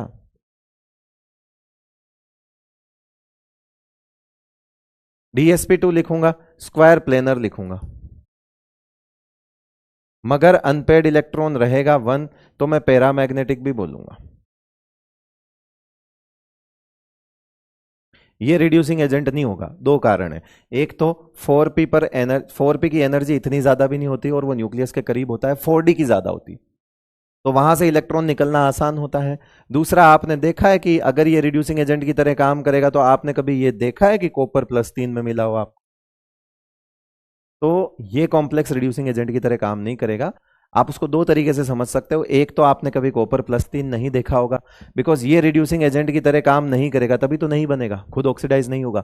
दूसरा, ये इलेक्ट्रॉन पर अट्रैक्शन अच्छा खासा होता है, ये इतना भी बाहर नहीं गया, ये 4p में है, ये इतना भी बाहर नहीं गया, तो ये डोनेशन नहीं हो पाता है। ठीक है बेटा, तो यहां से आपको 2 चीजें, 2 केस बताए हैं, दोनों केस आपके सामने हैं, ज्यादा दिमाग लगाना नहीं है आपको।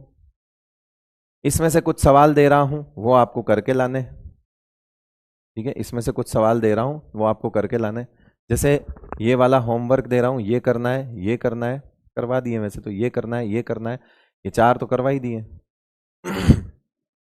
ठीक है, और ये अभी नहीं करना है, ये भी अभी नहीं करना है, ये कर सकते हो, ये मैंने करवा ही दिया, वापस कर लेना।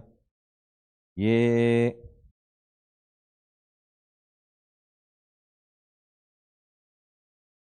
रहने देना, अभी कुछ नियम बाकी हैं अभी, है ना, तो जिन पे क्रॉस लगा रहा हूं वो मत करना। ये कर सकते हो, ये कर सकते हो, ये कर सकते हो, ये कर सकते हो, ये कर सकते हो, ये कर सकते हो, ये कर सकते हो, ये कर सकते हो, ये कर सकते हो।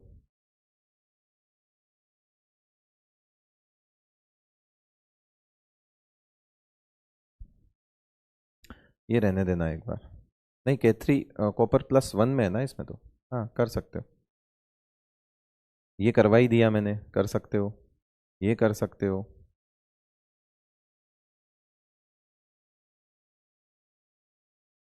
और इसमें कुछ रूल्स बाकी हैं तो अपन बाद में देखेंगे ना। ये रहने देना, ये रहने देना, ये रहने देना, ये गलत नहीं है, ये नहीं करने। कब नहीं, कब करेंगे सर? ये कल करेंगे, कल के बाद करेंगे। ठीक है, ये वाले बाकी जो मैंने दिए हैं वो आप कर सकते हो। अब सवाल भी करवाने थे मगर अब कल ही करेंगे। ठीक है, जब सारे रूल्स, कुछ रूल्स बाकी हैं, स्ट्रेंथ रूल वगैरह, वही स्पेशल केस टाइप की चीजें हैं, वो बाकी हैं, तो वो हम कल ही करेंगे, अभी अभी नहीं कर पाएंगे हम। ठीक है भाई, चलिए बहुत बहुत शुक्रिया आपका, थैंक यू सो मच, नमस्कार।